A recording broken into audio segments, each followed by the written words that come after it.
والصلاة والسلام عليك يا رسول الله والصلاة والسلام عليك يا حبيب الله الصلاة والسلام عليك يا شافع المذنبين الصلاة والسلام عليك يا رحمة للعالمين إن الحمد لله نحمده ونستعينه ونستغفره ونعوذ بالله من شرور أنفسنا ومن سيئات أعمالنا من يهده الله فلا مضل له ومن يضلله فلا هادي له ونشهد أن لا إله إلا الله وحده لا شريك له ونشهد أن سيدنا ونبينا وشفيعنا وحبيبنا ومولانا وطبيبنا وطبيب قلوبنا ونور عيوننا ونور عرش الله محمد رسول الله সবাই জবান খুলে বলুন সাল্লাল্লাহু তাআলা ওয়া আলা আলিহি ওয়া আসহাবিহি ওয়া আহলি বাইতিহি ওয়া আউলিয়াইহি আজমাইন الذي أرسله بالحق بشيرا ونذيرا وداعيا إلى الله بإذنه وسراجا منيرا فقد قال الله تعالى في كلامه المجيد والفرقان الحميد زبان كل سبعي قري أعوذ بالله من الشيطان الرجيم بسم الله الرحمن الرحيم يا أيها الذين آمنوا استعينوا بالصبر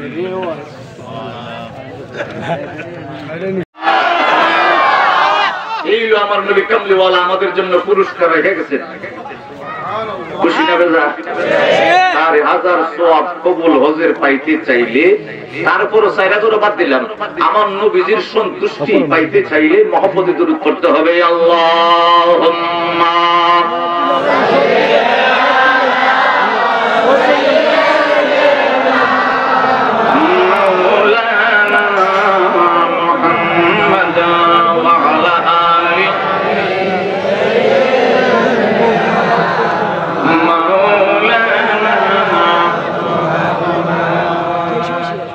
নবী আমরার জানেরি জান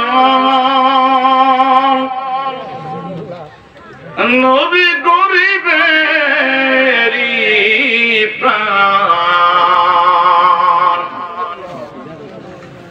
আমার নবীজি চেহারা মুবারক দেখলে দুজক হয় হারাম। আল্লাহুম্মা মাহবুব জবান খুলে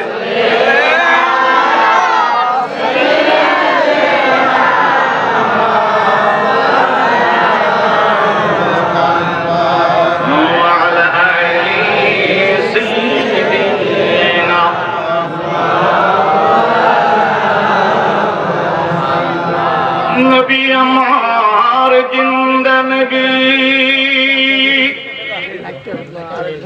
শুয়ে আছেন মদিনা এখনো শুইয়া গো উম্মতি উম্মতি বলে কান্দেন। আল্লাহুম্মা বলে মহব্বতে আওয়াজ করে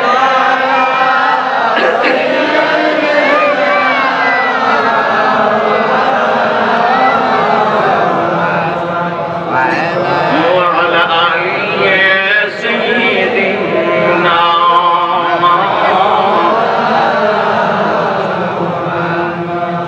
আল্লাহ পাক বলে দয়া করে মায়া করে আমাদের কি জান্নাতের বাগানে আসার বসার তৌফিকটুকু দিয়েছেন। কেউ জবান বন্ধ না রেখে জবান খুলে বলি আলহামদুলিল্লাহ। এই পৃথিবীর জমিনে আমার আল্লাহ বলেছেন মানুষ বড় শ্রেষ্ঠ, সমস্ত সৃষ্টি থেকে মানুষ হলো শ্রেষ্ঠ। মানুষকে আমি لقد خلقنا الإنسان في أحسن تقويم। আল্লাহকে মানুষকে আমি বড় সুন্দর করে ডক্টর মোনা দিয়া বানাইছি, আহসান করে। সুবহানাল্লাহ বলে। এখন মানুষের মধ্যে হিন্দু, বুদ্ধ, খ্রিস্টান, কাফেররাও কিন্তু মানুষ। এখন যারা ইসলাম গ্রহণ করেছে আদম আলাইহিস সালাম থেকে আমার নবীজি পর্যন্ত এবং কিয়ামত পর্যন্ত তারাও কিন্তু মানুষ। কথা বলেন না কেন? এই মানুষের চেয়ে হিন্দু, বুদ্ধ, খ্রিস্টান, কাফেরের চেয়ে মুসলমান বড় শ্রেষ্ঠ। সমস্ত নবীর উম্মত মুসলমান হওয়ার কারণে হিন্দু, বুদ্ধ, খ্রিস্টানের চেয়ে শ্রেষ্ঠ। কিন্তু আমরা যারা বলছি ওই মুসলমান যারা মুসা আলাইহিস সালাম, ঈসা আলাইহিস সালাম পর্যন্ত উম্মত ছিল, আল্লাহকে বিশ্বাস করেছে, ওই মুসলমানের চেয়ে আমরা আখিরি নবীর উম্মত হিসেবে আল্লাহর দরবারে আরো শ্রেষ্ঠ। সুবহানাল্লাহ বলবেন। আমরা আল্লাহর দরবারে কোনো দরখাস্ত করি নাই, অ্যাপ্লিকেশন করি নাই। আমার আল্লাহ বলে দয়া করে মায়া করে আমাদেরকে আখিরি নবী আল্লাহর হাবিবুল্লাহর উম্মত হিসেবে কবুল করেছে। এই জন্য জবানটা খুলে আবার বলতে হবে আলহামদুলিল্লাহ।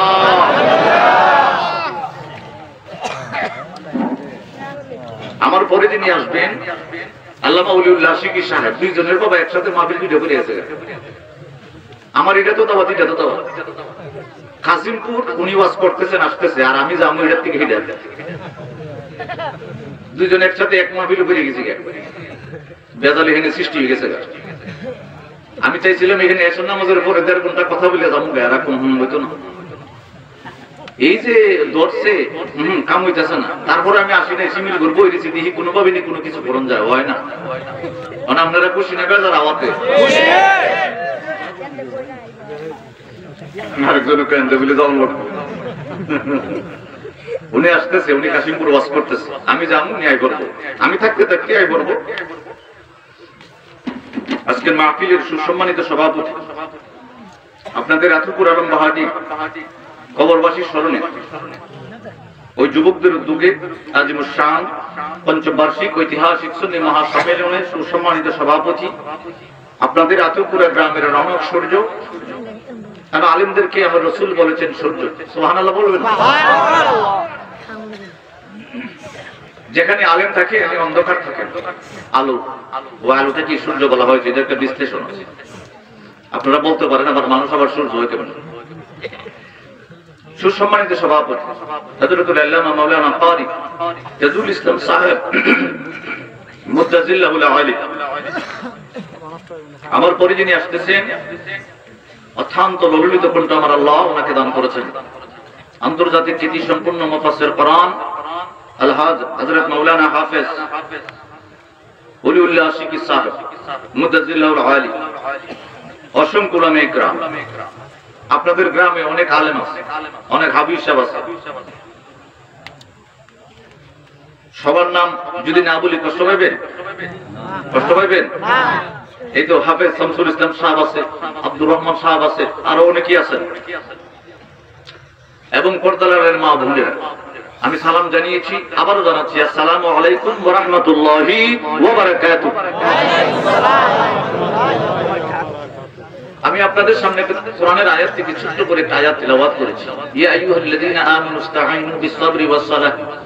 আমার আল্লাহ বলছে, ঈমানদারের দল তোমরা সবরের মাধ্যমে, নামাজের মাধ্যমে সবর করো, আমি আল্লাহর কাছে দোয়া করো, ইন্নাল্লাহা মা'আস-সাবিরিন, যারা সবর করবা তাদের সাথে আমি আল্লাহ নিজেই আছি।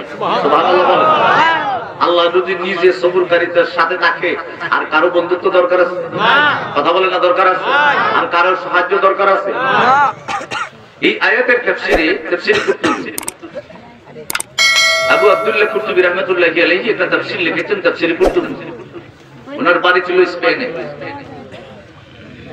জোরে বলেন কোথায় ছিল? স্পেনে। কারণটা ডিস্টার্ব করে না, কারণ আছে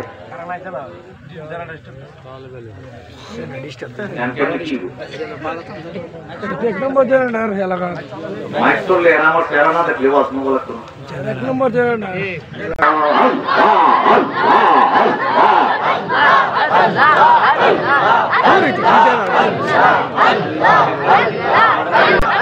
লা ইলাহা ইল্লাল্লাহ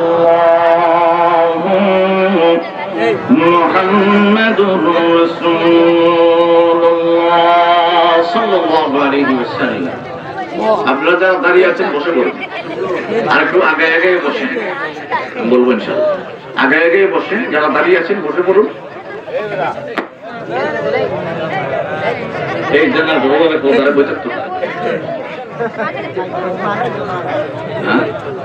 আচ্ছা ঠিক আছে, সবাই আলহামদুলিল্লাহ বলি, কথা না বলি, কথা বন্ধ করে দিই, চিল্লায় বলি আলহামদুলিল্লাহ, চিল্লায় একবার বলি আল্লাহু আকবার। আমি বলেছিলাম আবু আব্দুল্লাহ কুরতুবী রাহমাতুল্লাহি আলাইহি তাফসীর থেকে আমি আপনাদেরকে তাফসীরটা শোনাবো, সবাই চুপ হতে হবে। জায়গা নাই, আমি দেখতেছি পিছনে আরো বিছনা করে দেন, পিছনে বিছনা করেন।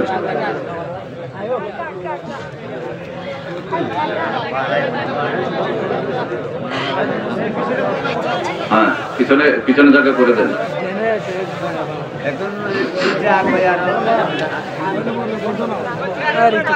কথা বললেন না, কথা বন্ধ করেন, আমার দিকে থাকান, আর একবার দুরূদ শরীফ পড়েন, ইনশাআল্লাহ বন্ধ হয়ে যাবে। আল্লাহুম্মা সাল্লি,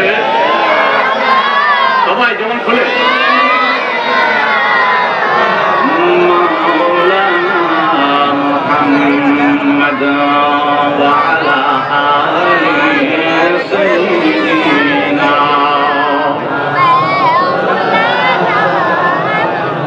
আর মহব্বতে একবার করি আল্লাহুম্মা সাল্লি সাইয়্যিদিনা মাওলানা মুহাম্মদ ওয়া আলা আলি সাইয়্যিদিনা।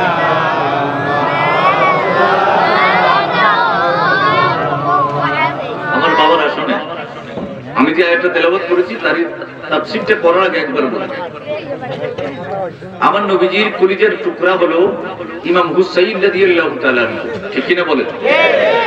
ওনার ছেলে হলো যায়নাল আবেদিন রাদিয়াল্লাহু তাআলা, ঠিক আছে তো? যায়নাল আবেদিন রাদিয়াল্লাহু তাআলা আম্মা কে ছিল এই আয়াতের সাথে সম্পৃক্ত আছে, সুবহানাল্লাহ বলেন। হুসাইন রাদিয়াল্লাহু তাআলা পারস্য রোম দেশের একজন বাদশার নাতি বিয়ে করেছিল। আল্লাহু আকবার বলবেন।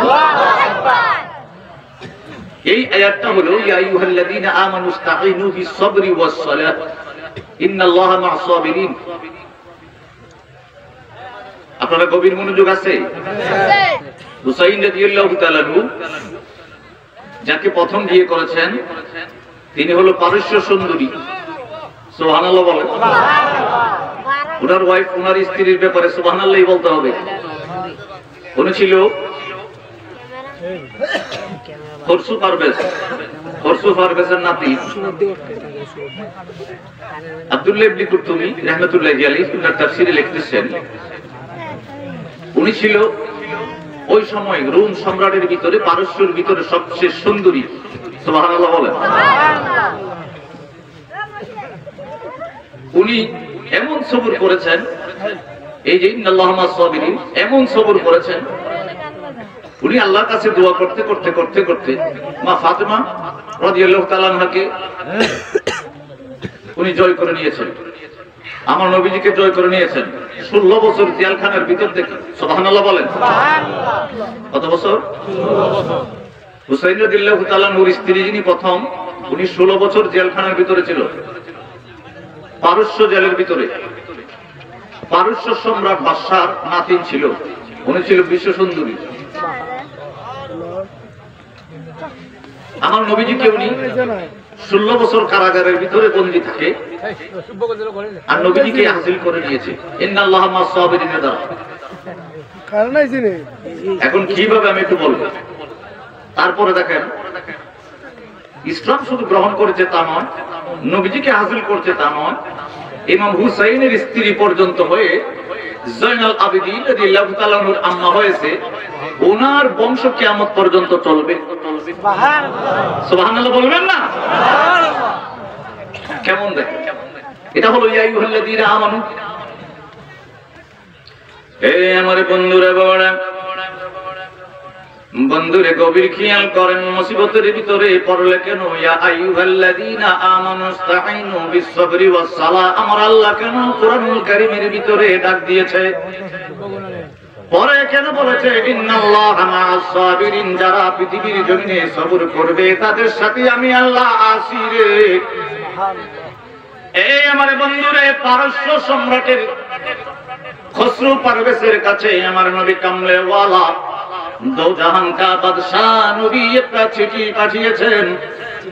আমার নবীর সাহাবী দ্বারা দূত বানাইয়া, মানে চিঠি বাহক বানাইয়া পারস্য সম্রাটের কাছে, খসরু পারভেজের কাছে আমার নবী কামলেওয়ালা চিঠি পাঠাইলেন, ইসলাম গ্রহণ করো। আল্লাহর মনোনীত ধর্ম একমাত্র ইসলাম। পৃথিবীর জমিনে যতই ধর্মগুলো সবকিছু আমার আল্লাহ পবিত্র কোরআনের ভিতরে সবকিছু বাতিল করে দিয়া আমার আল্লাহ ইসলাম ধর্মটাকে আল্লাহর কাছে মনোনীত করে নিয়েছে। অতএব তুমি খসরু বাদশাহ মুসলমান হয়ে যাও। এই আমার বাবারা, আমার নবী কামলিওয়ালার চিঠি মুবারক পাইয়া খসরু পারভেজের মনের ভিতরে হিংসা গেল, বিদ্বেষ গেল। উনি যদি নবীও হইতে পারে না কেন, আমার মতো তো বাদশা নয়। চিল্লায় বলেন না নাউজুবিল্লাহ। আমার নবীজির চিঠি মুবারক এইভাবে ছিঁড়ে টুকরা টুকরা টুকরা টুকরা করে বাতাসের ভিতরে ছেড়ে দিয়েছে। দূত আমার নবীর সাহাবী চিঠি যার কাছে দিয়ে পারস্য সম্রাটের কাছে, খসরু পারভেজের কাছে পাঠিয়েছিল, আমার নবীর দরবারে এসে বলে, ইয়া রাসূলুল্লাহ, ইয়া হাবিবাল্লাহ, নবী গো, ওগো প্রাণের নবীজি, আপনি যখন চিঠি দিয়ে ইসলামের দাওয়াতের জন্য প্রত্যেক রাষ্ট্রে রাষ্ট্রে করলাম, আমাকে কেউ বেজ্জতি করে নাই। খসরু পারভেজের কাছে, পারস্য সম্রাটের কাছে যাওয়ার পরে আমাকে বেজ্জতি করেছে। আপনার পত্র চিঠি মুবারককে ছিঁড়ে ছিঁড়ে টুকরা করে এইভাবে ছেড়ে দিয়েছে। আমার নবী ডাক দিয়ে কয়, সাহাবী রে, খসরু পারভেজ আমার হাত মুবারকের চিঠি মুবারক যেইভাবে টুকরা টুকরা করেছে, তার পারস্য সম্রাট এবং এই এলাকাটাই আমার আল্লাহ আমার ইসলাম সাহাবীদের মাধ্যমে টুকরা টুকরা কইরা দিব। নবীর ভবিষ্যৎবাণী আমার চিঠি টুকরা টুকরা করে ফেলাইছে। তো এর দেশের আনাচে কানাচে যতটা দেশ আছে সব দেশ আমার আল্লাহ আমার সাহাবীদের মাধ্যমে টুকরা টুকরা করে দিব। আমার নবীজি ডাক দিয়ে বলে, সাহাবীরা, চিন্তার কোনো কারণ নাই। খসরু পারভেজের আপন নাতি, বড় ছেলের মেয়ে হুসাইন রাদিয়াল্লাহু তাআলা আনহু প্রথম বিয়ে করবে। তার বংশ জয়নাল আবেদিনের মাধ্যমে আমি নবী কামলিওয়ালার বংশ মুবারক কিয়ামত পর্যন্ত জারি থাকব। আমরা ওলি করলাম দইলে রে কথা বলেন হে বুঝি সিরা ফেলাই দিত অত বড় ক্ষমতা আমার নবীজির কিন্তু আস্তে আস্তে আস্তে আস্তে সব দেশ নিয়ন্ত্রিত কি চলে এসেছিল এখন কি বুঝে আসছেনি এখন এ আমার বাবার সাহাবীরা বলে ইয়া রাসূলুল্লাহ ইয়া হাবিবাল্লাহ নবী গো হুসাইন রাদিয়াল্লাহু তাআলা আনহুর প্রথম স্ত্রী হবে খসরু আর বাদশার নাতিন পারস্য সম্রাটের মেয়ে বিশ্ব সুন্দরী তার ঘরে একটা ছেলে জন্মগ্রহণ করবে তার নাম হবে জয়নাল আবেদিন কিয়ামত পর্যন্ত আপনি নবীর সাইয়্যিদ এই বংশটা কিয়ামত পর্যন্ত জারি থাকবে আমার নবী বলে আমার কথা সত্য মহা সত্য ধ্রুব সত্য কোনো সন্দেহ নাই আমি নবী কামলিওয়ালা যা বললাম কিয়ামত পর্যন্ত ভবিষ্যৎবাণীটা যা করব তা সত্য সত্য রূপে আমার আল্লাহ পরিণত করে দিবে সুবহানাল্লাহ বলে আমার বন্ধুরা বাবারা আমার নবী কামলিওয়ালা আমাদের মতো কোনো সাধারণ নয় অন্য নবীদের মতো নয় আমাদের মতো অনেক দূরের কথা ওলি আব্দালের মতো নয় সাহাবে কেরামের মতো নয় আদম আলাইহিস সালাম থেকে ঈসা রুহুল্লাহ পর্যন্ত সমস্ত নবীদের মতো নয় আমার নবী কামলিওয়ালা দু জাহান কা বাদশা নবী ডাক দিয়ে কই উম্মতের দল আদম আলাইহিস সালাম থেকে ঈসা রুহুল্লাহ পর্যন্ত সমস্ত নবীরারে 1 কোটি বার 5 কোটি 10 কোটি 100 কোটি 1000 কোটি বার স্বপ্নে দেখলে দুজক হারাম হবে না আমি একজন এমন হাবিবুল্লাহ আল্লাহর হাবিবুল্লাহ আমি পৃথিবীর জমিনে আগমন করলাম আমি নবীর একবার স্বপ্নে দেখলে আমার আল্লাহ তোমাকে দুজকটা হারাম করে বেহেশত ওয়াজিব করে দিব সুবহানাল্লাহ এমন নবীর উম্মত হইলাম আমরা খুশি না বেজার সবে কথা বলছে না খুশি না বেজার আরে আমার বন্ধুরে কিভাবে হুসাইন রাদিয়াল্লাহু তাআলা আনহু বিয়ে করলো পর্যায়ে ক্রমে চলে আসবে রে বাবা খসরু পারভেজের দরবারে একজন মুসলমান ছিল বাবা একজনই মুসলমান মুখে বলে না অন্তরের ভিতরে গোপন করে রেখেছে আমি মুসলমান নবী কামলিওয়ালা আখিরি নবী আল্লাহ হাবিবুল্লাহর উপর ঈমান আনলাম কিন্তু মুখে প্রকাশ করলে আমাকে জবাই করে দিবে মুখে কোনোদিন বলবো না এইভাবে ঘরের ভিতরে গোপনে গোপনে কোরআন তেলাওয়াত করে দরজাটা বন্ধ করে দেয় উনি কোনোদিন বিয়ে করে নাই বিয়ে শাদী করে নাই ওনার কোনো ছেলে সন্তান নাই আব্দুল্লাহ ইবনে কুরতুবী রাহমাতুল্লাহি আলাইহি বলে রাত্রেবেলা নীরবে বসে বসে কোরআন তেলাওয়াত করে আমার আল্লাহর কাছে দোয়া করে আল্লাহ গো আমি এই দেশের ভিতরে একলা মুসলমান খসরু পারভেজের রাজ্যের ভিতরে মুখের ভিতরে বলতে পারি না আমি মুসলমান ওগো আল্লাহ এমন একটা ব্যবস্থা করে দাও এই দেশের ভিতরে যেন আমি মুসলমান দাবি করে মানুষদের কাছে দাওয়াত দিতে পারি প্রকাশ্যে নামাজ পড়তে পারি মসজিদ বানাইতে পারি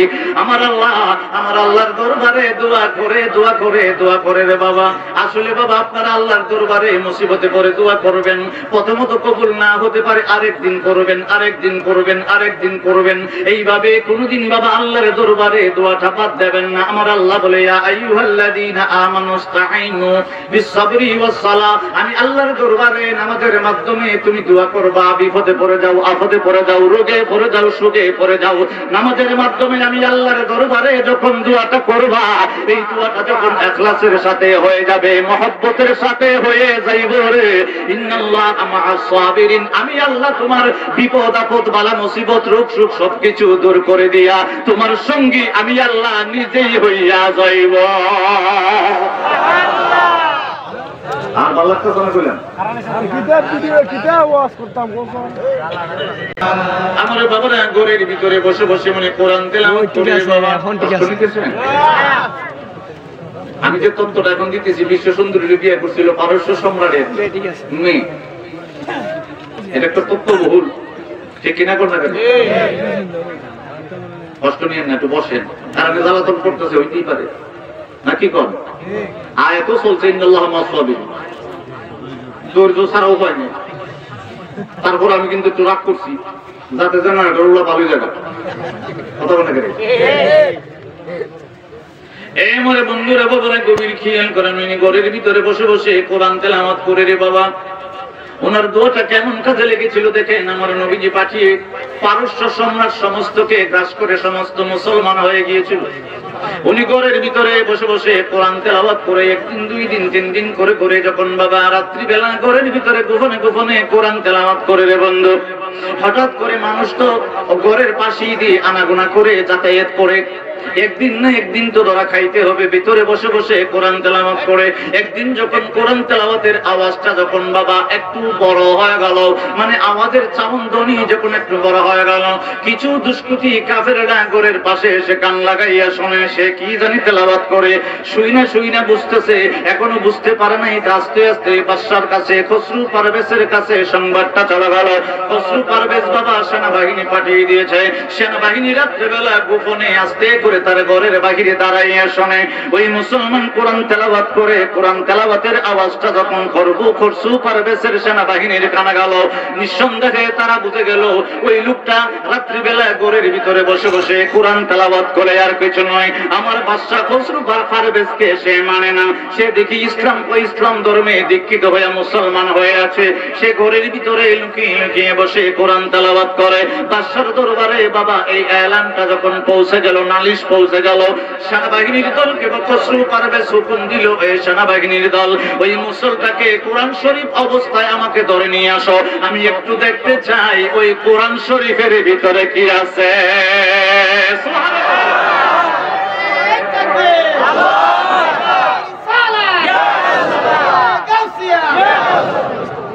এইভাবে মুসলমানটাকে যখন অ্যারেস্ট করে নিয়ে গেল খসরু পারভেজের দরবারে, খসরু পারভেজ ডাক দিয়ে বলে, তুমি মনে হয় মুসলমান, রাত্রিবেলা তুমি কোরআন তেলাওয়াত করো গোপনে গোপনে বসে বসে।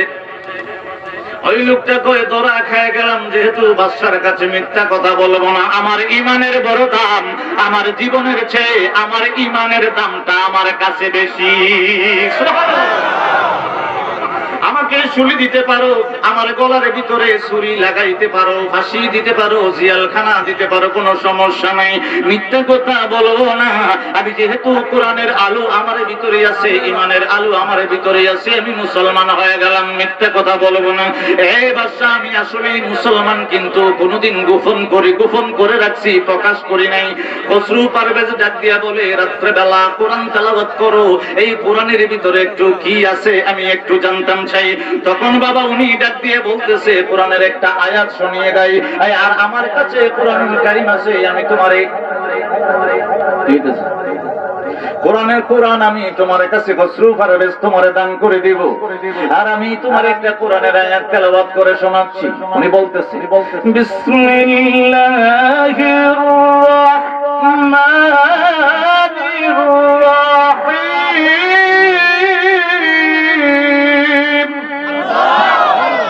সবাই চিল্লায়ে বলতে হবে আল্লাহু আকবার। شهر رمضان الذي أنزل فيه القرآن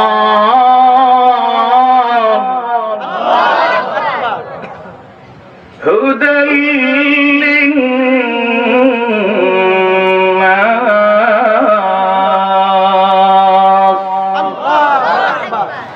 মুসলমানটা ডাক দিয়ে বলে, আমি আল্লাহর তাওহীদের উপরে বিশ্বাস করে নিলাম, মূর্তি আমি বিশ্বাস করি না, আমি কোনো কিছু বিশ্বাস করি না, একমাত্র আমার আল্লাহর উপরে আমি ঈমান এনেছি। আল্লাহর হাবিবুল্লাহ আমার নবী কামলিওয়ালার উপরে ঈমান এনে মুসলমান হয়েছি। হে বাদশা, কোরআনের মুজিজা তুমি দেখবা, কোরআনের ভিতরে আমার আল্লাহ বলে দিয়েছে শুধু মুসলমানদের জন্য কোরআনুল কারীম হেদায়েত নয়। তুমি খসরু পারভেজ কাফের, আমার আল্লাহ ওই আয়াতের ভিতরে বলে দিয়েছে তুমি কাফেরের জন্য আমার আল্লাহ কোরআনুল কারীমকে হেদায়েত বানিয়ে রেখেছে। আলে আমার লাগে তো তোর লাগে সুবহানাল্লাহ। তো দে দি কোরআনটা টুকে দেন, কোরআন পড়তা এখন আগে কই কোরআন দেউনি পড়তাছে, আমার আল্লাহ বলতেছে, ইন্নাহু লাকুরআনুন কারীম।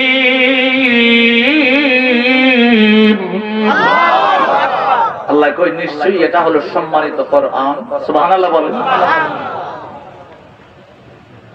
ফি কিতাবিন মাকনুন। আমার আল্লাহ কয় খসরু পারভেজ চারি তুই যে পড়বে এই কোরআনের ভিতরে কিছু গোপন রাখছি, চোখে দিকে আয়াত পড়লে তোর বুঝাইতো না। সুবহানাল্লাহ কোন না কথা কি বুঝতেছেন? আমার আল্লাহ কয় যাতে এটা হলো একটা গোপন একটা কিতাব আমি আল্লাহর পক্ষ থেকে। তা আসলে বলে গোপন কিতাবের ভিতরে কিছু গোপন আছে নি? এমন কিছু শব্দ আছে কোরআন শরীফের ভিতরে আয়াত পরে আপনি শব্দ শাব্দিক অর্থে দেখবেন একটু বেজাল হইতে পারে। কারণ কি জানেন, কোরআনের কিছু শাব্দিক যে শব্দ আছে এগুলো পরিবর্তন হয়। সুবহানাল্লাহ বলবেন। এখন আমার আল্লাহ বলে কোরআনুল কারীম তুমি যে দৌড়বা এই কোর সুপার বিচ্ছা তুই তো দৌড়বে, তুই তো মুসলমান না, তুই তো নাপাক। সুবহানাল্লাহ কোন লাগে لا يمسه إلا المطهرون চিল্লা বলতে হবে আল্লাহু আকবার। আমার আল্লাহ বলে তুমি পাক পবিত্র ব্যতীত এই কোরআনকে স্পর্শ করতে পারবা না। না একটা বলছিল কোরআন শরীফ বলে না পাক অবস্থা দরুন যায় জেলের ভিতরে আছে আল্লাহ কো দরুন দিত না হে কো দরুন আল্লাহ কো তুই যে জ্ঞান আলহামদুলিল্লাহ কবেন নাকি? এটা আল্লাহর দুশমন, নবীর দুশমন, মুসলমানের দুশমন। আর করতে পারবে কোরআন শরীফ দর্শে বলে উনি তেলাওয়াত করে শোনায়, তুমি তো এটা ফলো হইতো না, পাক পবিত্র লাগবে মুসলমান ছাড়া এটা বুঝাইতো না, করে এরপর দেহ বইরে দিই ওই ঠিক আছে আমি দিয়ে গেলাম, তবে একটু মনোযোগের সাথে আর শুধু মুখ দিয়ে বইরেন একটু চিন্তা ভাবনা করে অন্তর দিয়ে উপলব্ধি করেন, তাহলে কোরআনটা একটু বুঝাইব। সুবহানাল্লাহ বলে মুখ দিয়ে বললে বুঝাইতো না, অন্তর দিয়ে উপলব্ধি করলে বুঝাই। কারণ এটার ভিতরে আমার আল্লাহ অনেক রহস্য রেখে দিয়েছে। এই আমার বন্ধুরা খরকুক খসরু পারভেজ ডাক দিয়ে বলে 3 দিন আমার দরবারে থাকবে, আমি কোরআনটা 3 দিন একটু একটু করে দেখবো, বুঝে দেখবো এই কোরআনের ভিতরে কি আছে, রহস্যটা কি একটু বুঝতে চেষ্টা করব। কোরআনুল কারীম একদিন তেলাওয়াত করলো, 2 দিন করলো, 3 দিন করলো, খসরু পারভেজের বুঝে আসে না, কারণ সে হলো নাফাক। 3 দিন পরে এলান করে দিল সেনাবাহিনীর দল আমার রাজ্যের ভিতরে মুসলমান থাকতে পারবে না। 1 দিন 2 দিন 3 দিন পড়লাম কোরআনুল কারীম, কি আমার বুঝে আসলো না, কি পাক আর না পাক বুঝলাম না, আমার কোরআন বুঝে আসে না, তাকে আমার শুনিতে ছড়াইতে হবে। বাবা পরের দিন এলান করে দিয়ে মুসলমান তুমি ইসলাম ধর্মটাকে ত্যাগ করো, ইসলাম ধর্ম যদি ত্যাগ করো তোমার কোনো শাস্তি হবে না, তোমাকে কোনো ব্যবস্থা করা হবে না, জেলখানায় দেওয়া হবে না, কষ্ট দেওয়া হবে না, কিচ্ছু করা হবে না, রাজ দরবার থেকে তোমাকে ছেড়ে দেওয়া হবে। মুসলমান ডাক দিয়া হবে তুমি যা মন চায় তা করতে পারো, সমস্যা নাই, আমি কোনোদিন ইসলাম ত্যাগ করবো না, তুমি যা মন চায় করতে পারো, আমার অন্তরের ভিতরে তোমার দিয়ে আমার কোনো ভয় নাই।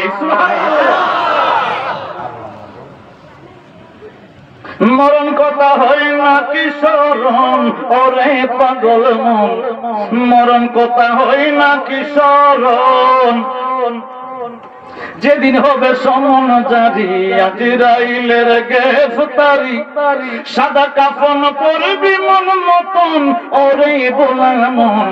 ঠিক কিনা কর না? ঠিক না মনে মনে মারা যাইতেন কেউ আসেননি কেন? মানে ইন্তেকাল করতেন না? আছে চিন্তা ভাবনা আসেনি বলে আজরাইল কোন দিন আইব, আমরা তো চিন্তা করি। সুবহানাল্লাহ বলে পারভেজ ডাক দিয়া বলে 1 দিন কোরআন তেলাওয়াত করলাম, 2 দিন করলাম, 3 দিন করলাম, বুঝে আসে নাই, ইসলাম ধর্ম তোমাকে ত্যাগ করতে হবে। ওই মুসলমান ডাক দিয়া বলে জীবনে না কোনোদিন আমার জীবন যাইতে পারে, আমি ইসলাম ধর্ম আমি ছাড়তে পারবো না। বাবারে খসরু পারভেজ কত পাষাণ দেখেন, আমার নবীজির চিঠি মুবারক এইভাবে ছিঁড়ে ছিঁড়ে টুকরা টুকরা তো করেছে। সেনাবাহিনীকে এসে ডাক দিয়া বলে খসরু পারভেজ ডাক দিয়া বলে গরম তৈল তুমি গরম করো, আস্তে আস্তে ফুটন্ত করো। 1 দিন 2 দিন 3 দিন 13 দিন পর্যন্ত তৈল গুলারে বাবা জাল দেয়, তৈল কমে যায়, আরো ডালে আরো ডালে আরো ডালে, এইভাবে মুসলমানটাকে বেঁধে তার সামনে তৈল গরম করা হচ্ছে। ওই গরম তেলের ভিতরে তারা পালানো হবে, ভয় দেখানো হচ্ছে যে ইসলাম ছেড়ে দেওয়ার জন্য। একদিন ওর সামনে একদিন চলে গেল, তৈল গরম হচ্ছে, 2 দিন 3 দিন করে 13 দিন যখন চলে গেল, খসরু পারভেজ ডাক দিয়ে বলে, মুসলমান এখনো কি তুমি ইসলাম ধর্ম পরিত্যাগ করবা না, ছাড়বা না? ওই মুসলমান ডাক দিয়ে বলে, খসরু পারভেজ রে, আমার জীবন চাইতে পারে, ওই তেলের ভিতরে আমার ফালাইতে পারো, যা মন চাই করতে পারো রে, আমি কোনদিন আমার ইসলাম বলতে পারবো না। 13 দিনের দিন ওই মুসলমানটাকে বাবা পিছনে হাত দিয়ে বাঁধা হলো, পায়ের ভিতরে বাঁধা হলো রে বাবা, গলার ভিতরে রশি লাগাইয়া ঘোড়ার সাথে বেঁধে দিয়ে আস্তে আস্তে ঘোড়া এইভাবে চালনা করে দিচ্ছে। মুসলমান গলার ভিতরে বাবা দড়ি বাঁধছে, জান যায় কষ্ট দিতেছে ইসলাম বলে যাওয়ার জন্য। ঘোড়া যখন মাইলের মাইল আস্তে আস্তে বাবা মরুভূমি দিয়ে ঘোরে, পাথরের আঘাতে জমিনের আঘাতে ওই মুসলমানের বুকের থেকে বাবা মাংসগুলো আস্তে আস্তে খুলে জমিনে পড়ে যাচ্ছে। এইভাবে বিকাল বেলা পর্যন্ত ঘোরানোর পরে খসরু পারভেজ ডাক দিয়ে বলে, এখনো কি ইসলাম ধর্ম ত্যাগ করবা না? না না না, আমার শরীর থেকে গুস্তের টুকরা গুলা আস্তে আস্তে জমিনের ভিতরে জড়ে পড়ে যাচ্ছে, রক্ত পড়ে যাচ্ছে, আমার জীবন গেলেও আমি ইসলাম ধর্ম ছাড়বো না, যা মন চায় তুমি করতে পারো। যে সময় রে বাবা গরম তৈলের ভিতরে মুসলমানটাকে খসরু পারভেজ গরম তৈলের ভিতরে ফালাই বলে বাবা, খসরু পারভেজের বড় ছেলে, ওই ছেলের একটা মেয়ে ছিল, যেটা বললাম বিশ্ব সুন্দরী হুসাইন রাদিয়াল্লাহু তাআলা আনহুর স্ত্রী হবে। সুবহানাল্লাহ বলেন। হাতের ভিতরে বাম হাতের ভিতরে ধরে ধরে কয়, নাতিন আজকে তোরে একটা খেলা দেখাই, নয় বড় চমৎকার খেলা। নাউজুবিল্লাহ বলেন। নাতিনকে আস্তে আস্তে করে ধরে ধরে বাবা তৈলের কাছে নিয়ে গেছে। ওই ছোট্ট বালিকা ডাক দিয়ে বলে, দাদা এই লোকটাই মানুষটাকে এইভাবে এত বড় কষ্ট দিতেছেন, তার শরীর থেকে মাংসগুলা জোরে জোরে পড়ে যাচ্ছে, রক্তগুলা জোরে জোরে পড়ে যাচ্ছে, এখন আবার গরম তৈলের ভিতরে ফালাবেন। খসরু পারভেজ ডাক দিয়ে বলে, নাতিন রে, এই খেলাটা দেখানোর জন্যই তোরে আমি সাথে করে নিয়ে আসছি, সে আসলে মানুষ নয়, সে হলো মুসলমান। জোরে চিল্লায় কি বলা যাবে না? নাউজুবিল্লাহ। হাত পিছন থেকে বাঁধরে বাবা, বুকের ভিতরে কোনো মাংস নাই, পেটের চামড়া গুমা গোসায় দূর হয়ে গেছে। আস্তে আস্তে করে ভিতর থেকে বরুলি গুলা, পেটের যে খাদ্য গুলা আছে, বরুলি আছে, সবকিছু বাহির দিকে চলে আসছে রে বাবা। এমনি এমনি সস্তা ইসলাম পেয়েছি, এই জন্য তর্ক বিতর্ক। ইসলামের জন্য আমরা যারা এখানে আছি একটা ফোঁটা রক্ত দেয়নি। আমার নবী কামলেওয়ালা দু জাহান কা বাদশা নবীর শরীর মুবারকের রক্ত জড়াইয়া আমাদের জন্য রেডিমেড ইসলাম দিয়েছে। তারপরেও আমার নবীজিকে মানতে আমাদের অন্তরের ভিতরে দ্বিধা দ্বন্দ্ব লাইগা থাকে, ঠিক কিনা? রেডিমেড ইসলাম আছে না? আমার নবীজির শরীর মুবারক থেকে রক্ত ঝরছে, আমার নবীজির জান্নাত মোবারক শহীদ করেছেন, মাথার ভিতরে আঘাত খেয়েছে। সাহাবারা, শত শত সাহাবা, অনেক সাহাবা ইসলামের পক্ষে শহীদ হয়ে আমাদেরকে ইসলামকে সহজ করে আমাদের কাছে পাঠিয়েছে। আগে মানুষ নামাজ পড়তে পারতো না, কোরআন তেলাওয়াত করতে পারতো না, রাস্তায় চলতে পারতো না, আমরা তো চলতে পারি, ঠিক না বলেন না? এই আমার বন্ধু খসরু পারভেজের নাতি হুসাইন রাদিয়াল্লাহু তাআলা আনহুর যে স্ত্রী হবে, সে ছোট্ট বালিকা 6 বছরের, ডাক দিয়া বলে, দাদা আমরাও মানুষ, ওই লোকটা দেখতে মানুষের মতো, তুমি বললাম মানুষ না, সে মুসলমান, মুসলমানটা কি বুঝলাম না। খসরু পারভেজ ডাক দিয়া বলে, তোরে বুঝতে হবে না, খেলা দেখ। যেভাবে মাছ গোশত যেভাবে ফ্রাই করা হয় কড়াইয়ের ভিতরে, ওইভাবে মুসলমান অমানুষটাকে ফ্রাই করা হবে, তুই খেলাটা দেখ। এই মুসলমানকে যখন কড়াইয়ের ভিতরে বাবা আস্তে করে কাফেরের দল এইভাবে যখন বাবা ফালিয়ে দিবে, আমার আল্লাহ ওই খসরু পারভেজের অন্তরের চোখটাকে আমার আল্লাহ খুইলা দিয়েছে। ওই সময় খরচু পারভেজের নাতিন ডাক দিয়ে বলে, দাদা গো তুমি বড় আনন্দ পাইতেছো, বড় আনন্দ পাইতেছো, মনে করতেছো মুসলমান মানুষটাকে ওইভাবে গরম তৈলের ভিতরে ফালাইয়া জ্বালায় দেবা। আমি দেখতেছি তার জন্য আমার আল্লাহ ওই খরার উপরের ভিতরে আমার আল্লাহ তেলে যাইবার আগেই জান্নাতের ভিতরে আমার আল্লাহ দিয়ে দিচ্ছে। তাকবীর, তাকবীর, রিসালাত, রিসালাত। খরচু পারভেজ ডাক দিয়া বলে, জান্নাত কোন জিনিস? তো এটা আমার কপালের চোখে দেখি নাই, কেমনে দেখছি আমি নিজেও জানি না। যে খরাইটা তুমি বিশাল আকারে করলা, এটার ভিতরে তুমি রক্ত দিলা, ফুটন্ত বানাইলা, গরম বানাইলা, মুসলমানকে ধরে যখন ফালাইবা আমি দেখতেছি বেহেশতের যে মহলটা, যে মহলটার ভিতরে মুসলমানকে পোড়ানোর কারণে, তৈলে পোড়ানোর কারণে যাইবো আমার আল্লাহ ফেরেশতা দ্বারা ওই কবই করাই এবং এই তৈলের উপরে আমার আল্লাহ বেহেশতের ভবনটা ধরে রেখেছে। আস্তে করে খরচু পারভেজের মুঠ করে ধরেছিল এইভাবে নাতিনকে মুসরাইয়া হাতটা ছুটাইয়া মন্তরের মহলের ভিতরে একটা দৌড় মারছে। খরচু পারভেজ করে, নাতিন কেন দৌড় মারলা, কারণ কি? ভয় করে পরে কথা হবে। ওইভাবে বাবা মুখের ভিতরে যখন, মুখের নিচে তো গলার ভিতরে মুসলমানের ফাঁসি লাগাইয়া গোড়ার পিছু টানা হয়েছিল, এই জন্য মুখের ঠোঁট গুলা বাবা ভালো ছিল। ও যখন খরার ভিতরে ফালাইবো, খসরু পারভেজ ডাক দিয়া বলে, তার বুকের ভিতরে মাংস নাই, পেটের গুলা ছুটে গেল, বাহির হয়ে গেল, রক্তে রঞ্জিত হয়ে গেল। আমি দেখতেছি সে মুস্কি মুস্কি হাসতেছে। খসরু পারভেজ ডাক দিয়া বলে, কিরে মুসলমান মানুষ, তুমি কেন মুস্কি মুস্কি হাসতেছো?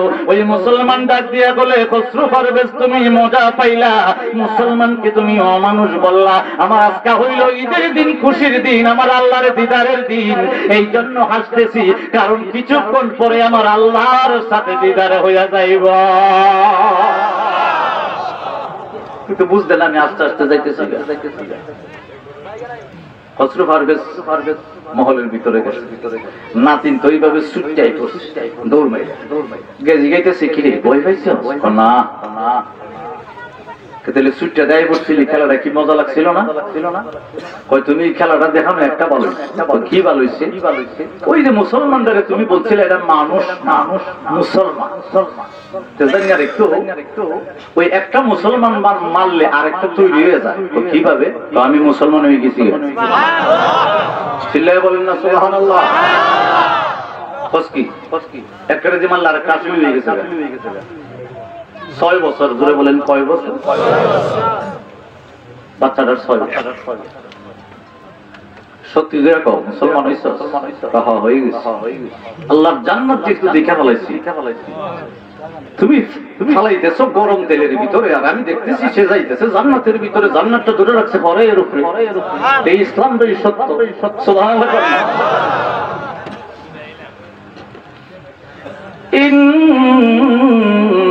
الدين عند الله الإسلام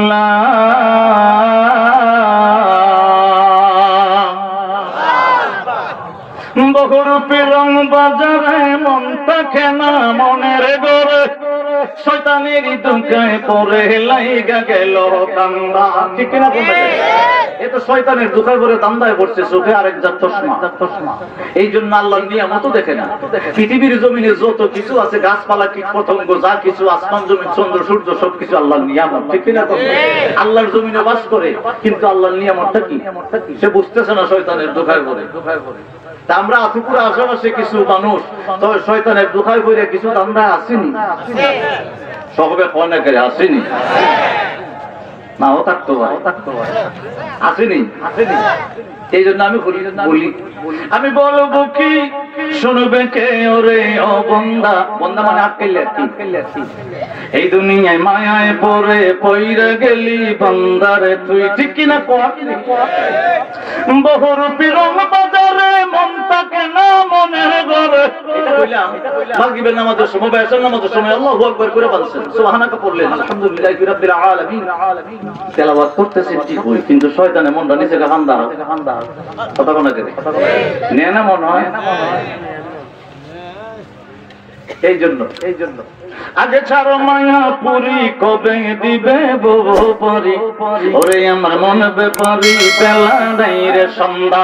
আপনি মনে করেন না 50 বছর আপনি হইছে বয়স বাইরে গেছে না বলে কই মেগেছে ঠিক না কোন করে এ আমার বন্ধুরা করবে খসরু বারবার ডাক দিয়ে বলে না তিন রিক কি আজগবি কথা বলো করার ভিতরে করার উপরের ভিতরে আমার আল্লাহ বেহেশত দান করেছে বুঝলাম না নাতির ডাক দিয়ে বলে দাদা তুমি বুঝবা না কারণ আমার আল্লাহ তোমার চোখের ভিতরে পর্দা ডাইলা দিয়েছে দেখার মতো কোনো ব্যবস্থা নাই। তবে যদি তুমি কলমা পড়ে আমার আল্লাহর তাওহীদের উপরে ঈমান আনো তারপরে বুঝতে পারবা ঈমানের কত দাম। চোখের পর্দা যখন উঠাই দিবে তখন বুঝতে পারবা এই পৃথিবীর জমিন সহ যা কিছু আছে সব কিছুর মালিক আমার আল্লাহ। না ইসলাম তুই বাদ দিতে হবে, আমার নাতিন হইয়া ইসলাম গ্রহণ করতে পারবি না। ওই 6 বছরের বাচ্চা ডাক দিয়ে বলে না না না আমি ইসলাম গ্রহণ করেছি কোনোদিন ছাড়বো না। ওই মুসলমানের মতো গরম তৈলের ভিতরে আমারে ফালাইতে পারো, গুড়ার পিছনে বাইন্দা টানতে পারো, তারপরেও আমি 6 বছরের বালিকা কথা দিলাম, আমি আল্লাহরে কথা দিয়েছি যতই ভয় পাই না কেন আমি কোনোদিন বলতাম না আমার আল্লাহরে। সুবহানাল্লাহ। জিয়ালখানার ভিতরে পাঠিয়ে দিয়ে বন্ধু জিয়ালখানার ভিতরে পাঠিয়ে দিয়েছে আমার নবীজি। খসরু পারভেজের কাছে চিঠি পাঠিয়েছে, খসরু পারভেজ তুমি মুসলমান হয়ে যাও। এই পৃথিবীর জমিনে যত ধর্ম আছে সবকিছু আমার আল্লাহ বাতিল ঘোষণা করে ইসলামকে মনোনীত করেছে। খসরু পারভেজ এইভাবে ছিঁড়ে ছিঁড়ে বাবা চিঠিগুলো ফেলে দিয়েছে। আমার বাবারা সংকেত করে বলি এইভাবে খসরু পারভেজ যখন আমার নবী কামলে আলা দু জাহান কা বাদশা নবীজির চিঠি মোবারক আস্তে আস্তে টুকরা টুকরা করে যখন ছেড়ে দিলেন আমার নবী কষ্ট পাইছে কথা করে পাইছে। এইভাবে যখন বাবা চিঠিটা ছেড়ে দিলেন আমার আল্লাহ কুরআনুল কারীমের ভিতরে ডাক দিয়ে বলে আমার বন্ধু মুস্তাফারে যদি তোমরা কষ্ট দাও অন্তরের ভিতরে আমার বন্ধু মুস্তাফারে কষ্ট দিবা, তুমি যদি কাফের হয়ে যাও, হিন্দু হয়ে যাও, বৌদ্ধ হয়ে যাও, খ্রিস্টান হয়ে যাও, যদি মুসলমান হয়ে যাও আমি আল্লাহ ইহকাল এবং পরকালের সমস্ত কিছু আমি আল্লাহ বরবাদ করে দিব। সুবহানাল্লাহ। আমার আল্লাহ বলে বিসমিল্লাহির রাহমানির রাহিম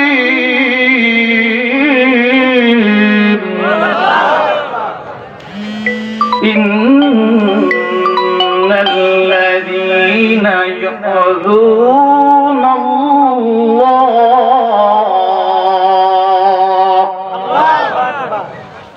ওয়া রাসূলাহু লা'নাহুমুল্লাহু ফিদ দুনিয়া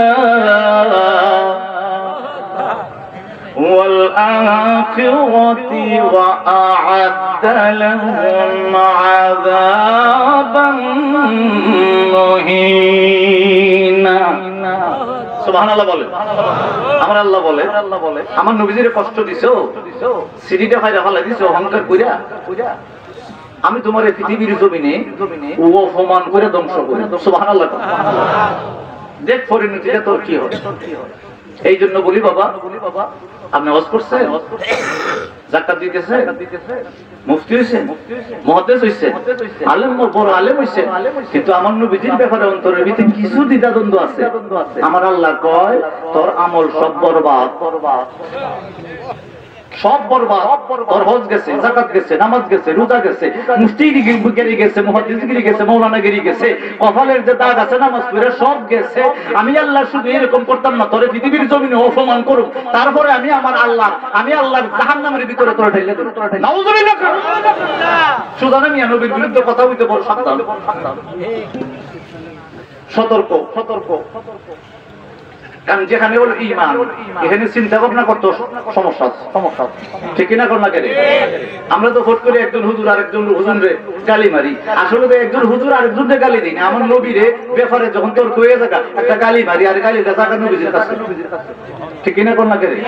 আজ থেকে গালি বন্ধ, ঠিক আছে তো? গালি তুমি নবীর উম্মত হইছো না, মুখে দাবি করো, গালি করতে না। নবীজিরে পাথর মারছে, নবী তো কইছে আল্লাহ কত পালাই দেও, আসমান ভাঙে ফালাইলো। কথা না করে নবীজি পাথর আঘাত পেয়েছে শরীর মুবারকে, নবীজি কোন সময় গালি দিয়ে হুজুরের কথা বদ্ধ করছে না। তুমি কোন জাতের আবার মুসলমান হইলে, কোন জাতের নবীর উম্মত হইলে তুমি খালি গেলে? কিছু বক্তা আছে খালি দাওয়াত হইলে গেলে ওই আরে আন গেলে কথা কেন গেল খালি বক্তা লরে মানে সাবিদের একটা সাথে আমারে ধোঁকা দিতে হইলে আমার মতো হুজুর আমার মতো হুজুর হইয়া দিব, মাওলানা সাহেবের মতো হইয়া দিব না, আপনারে আপনার মতো হইয়া চাবি দিব। এবার বহু পিয়ে মহাদেশ পিসাব হুজুর গুয়ো কথা কেন করে। এই জন্য একজন মুসলমানকে গালি দেওয়া কবিরা গুনাহ, কথা কেন করে কি গুনাহ? কিন্তু মুনাফিকের ব্যাপারে স্পষ্ট কথা বলতেই হবে, কথা কোন করে। যারা মুনাফিক আমার নবীজির ব্যাপারে বিরুদ্ধাচরণ করে, মুনাফিককে আমার আল্লাহই বলছে, আপনি মুনাফিক বলতে পারেন, কোনো সমস্যা এই আমার বন্ধুরে। আমার আল্লাহ তো তিনটা সূরা নাযিল করছে, এটা আমরার ব্যাপারে মুমিনুন, একটা কইছে মুনাফিকা সূরাতুল মুনাফিকুন, আর একটা কইছে সূরা কাফিরুন কাফিরের, ঠিক না কোন না করে। কোরআন শিব ওয়াহাবি বলতে কোন সূরা ওরা নাই, আছে নি? লামাযাবি বলতে কোন সূরা নাই, সুন্নি বলতেও নাই। তাহলে আমরা যারা আছি মুমিনুন, ঠিক না কোন না করে। নবীর দুশমন যে হইল মুনাফিকুন, ঠিক না কোন না করে। আর যদি কাফের তো কাফের, এর সাথে কোনো কথা নাই। তবে আশেপাশে যদি হিন্দু বাড়ি থাকে তারা নিজের স্বাধীন মতো চলবেন, তাদের সাথে উঠা বসা করবেন, কোনো সমস্যা জ্বালাতন করা যাইতে না। সূরা কাফিরুন দিয়ে বুঝিয়ে দিয়েছে হিন্দুর ধর্ম হিন্দু পালন করবো, ছেড়ে দেন নবী, আর আপনার ধর্ম আপনি পালন করেন, ঠিক কিনা কোন না? কষ্ট হইতেছে। এই আমার বন্ধুরা খসরু পারভেজ ডাক দিয়া বলে নাতি তোমরা আমি জিয়ালখানার ভিতরে দিয়ে দিলাম, এখনো ভালো আছে আমার আদরের নাতিন, কিভাবে জিয়ালখানায় দিব, এখনো ভালো আছে, ইসলামটা ছেড়ে দে। 6 বছরের নাতিন ডাক দিয়া বলে দাদা গো, যা মন চায় তা করো, শর্ত দেও, লোক দেখাও, যা বলো, আমি ইসলাম ছাড়তে পারবো না। আস্তে করে বাবা নাতিনকে ইসলামের কারণে জিয়ালখানার ভিতরে দিয়ে দিস। একদিন 2 দিন 3 দিন যাওয়ার পরে খসরু পারভেজ জিয়ালখানার ভিতরে গিয়া বলে নাতিন, বড় ছেলের একমাত্র সন্তান তুমি, বড় তোমার জন্য বড় মায়া লাগে, দরদ লাগে, এখনো ভালো আছে, তুমি ইসলামটা ছেড়ে দাও, আমার ধর্মে চলে আসো, মূর্তি পূজা করো।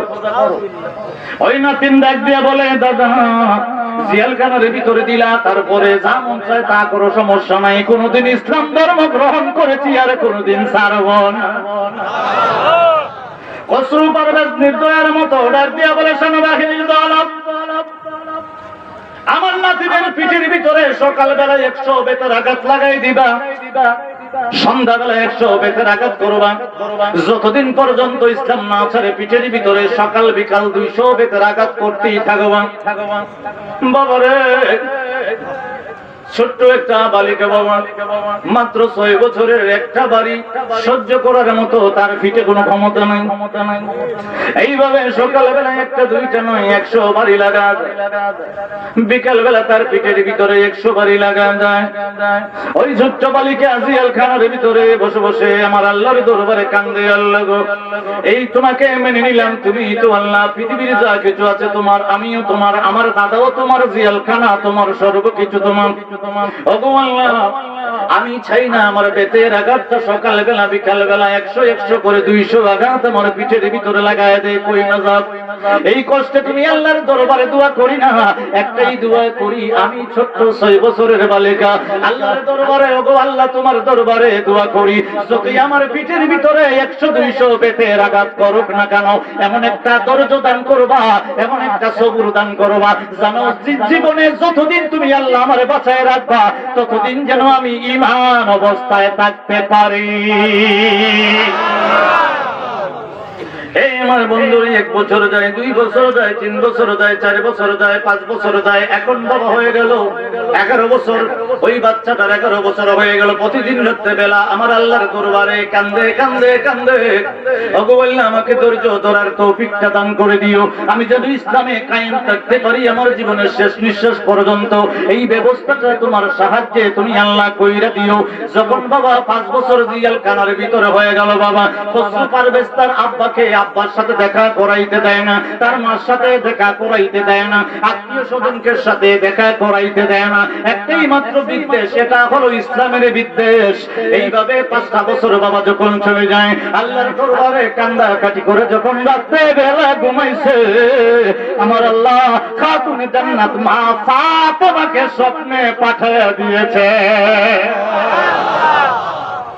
আবু আব্দুল্লাহ কুতুবী রাহমাতুল্লাহি আলাইহি লিখতেছে ওনার ঘটনা।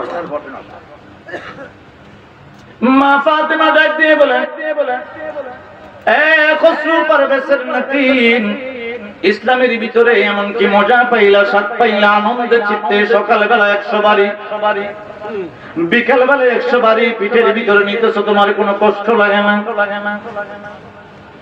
ওই 11 বছরের বালিকা জিয়ালখানার ভিতরে 5 বছর, তার বয়স হলো 6 বছর, এখন 11 বছর, ঠিক কিনা কোন লাগে?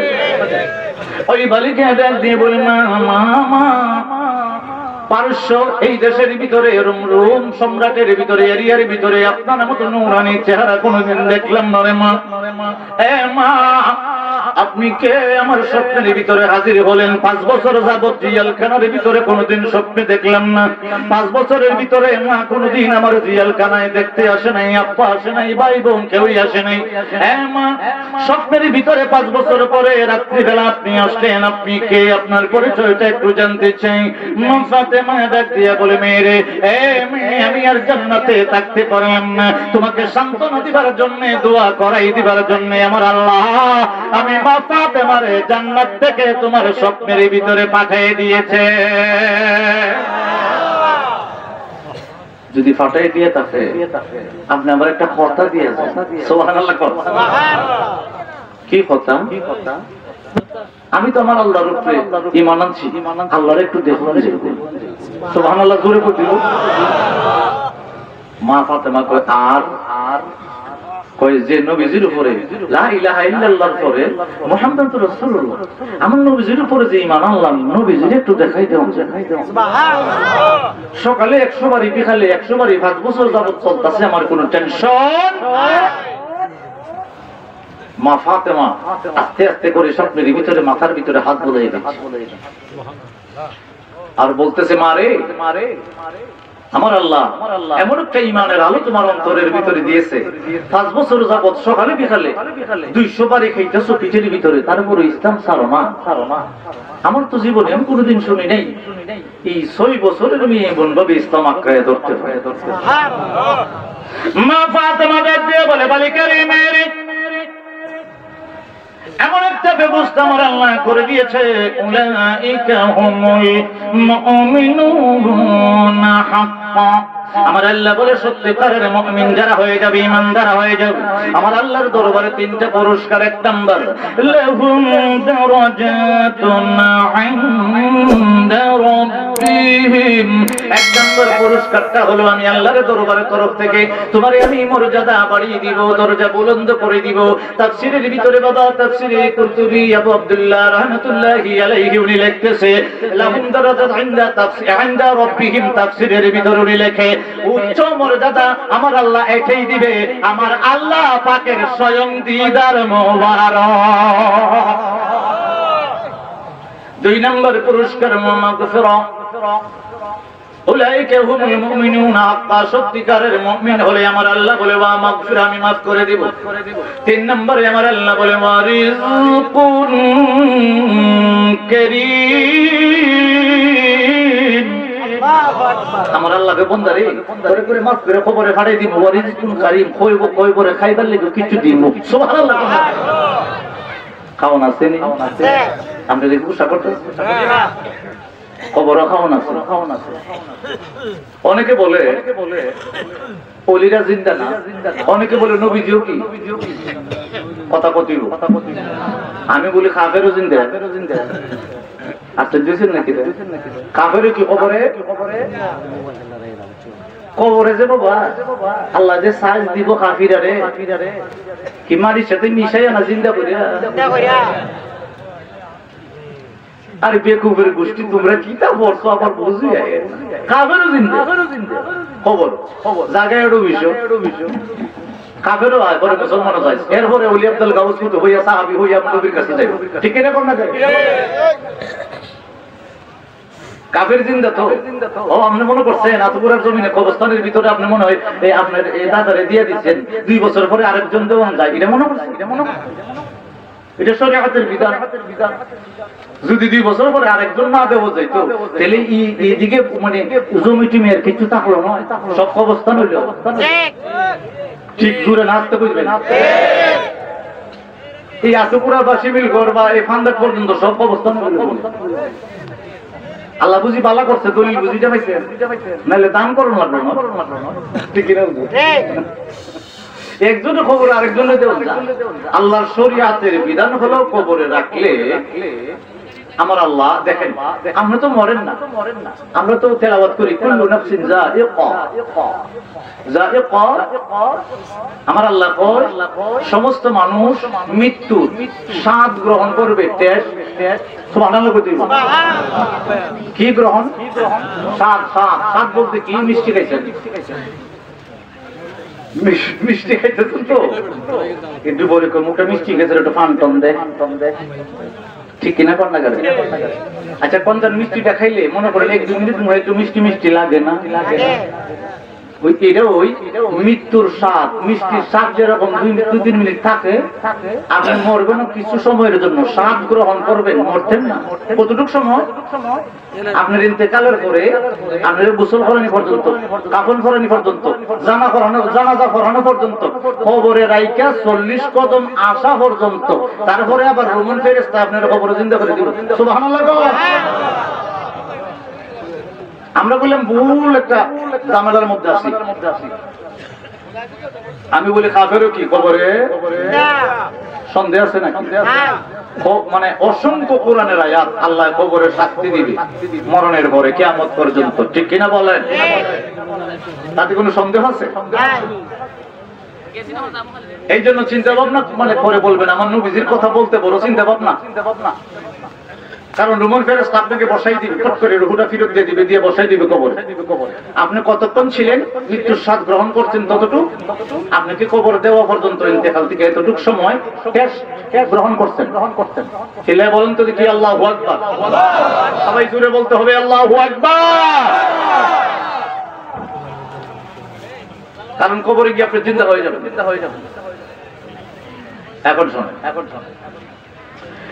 আমার বন্ধুরা মা ফাতেমা রাত দিয়ে বলে উলাইকা হুমুল মুমিনুনা হাক্কা লাহুম দারাজাত ইনদা রাব্বিহিম এ মেরে জিয়ালখানার ভিতরে 5টা বছর কাটায় দিলা সকালবেলা 100 বিকালবেলা 100 বেদরাকাত খাইলা আমার আল্লাহরে বললা না আমি মা ফাতেমার কাছে আমার আল্লাহ আযজা ওয়া জাল্লা তাবারাকু তাআলাকে দেখার জন্য আবদার করলাম হে আমি একটা ঘোষণা তোমাকে জানিয়ে দিয়ে গেলাম লাহুম দারাজাত ইনদা রাব্বিহিম আমার আল্লাহ অবশ্যই আমার আল্লাহর দিদার তুমি পাইবা বেহেশতের ভিতরে যত হাজার কোটি বছর মন চাই হিসাব নাই তুমি আল্লাহরে দেখতে পাইবা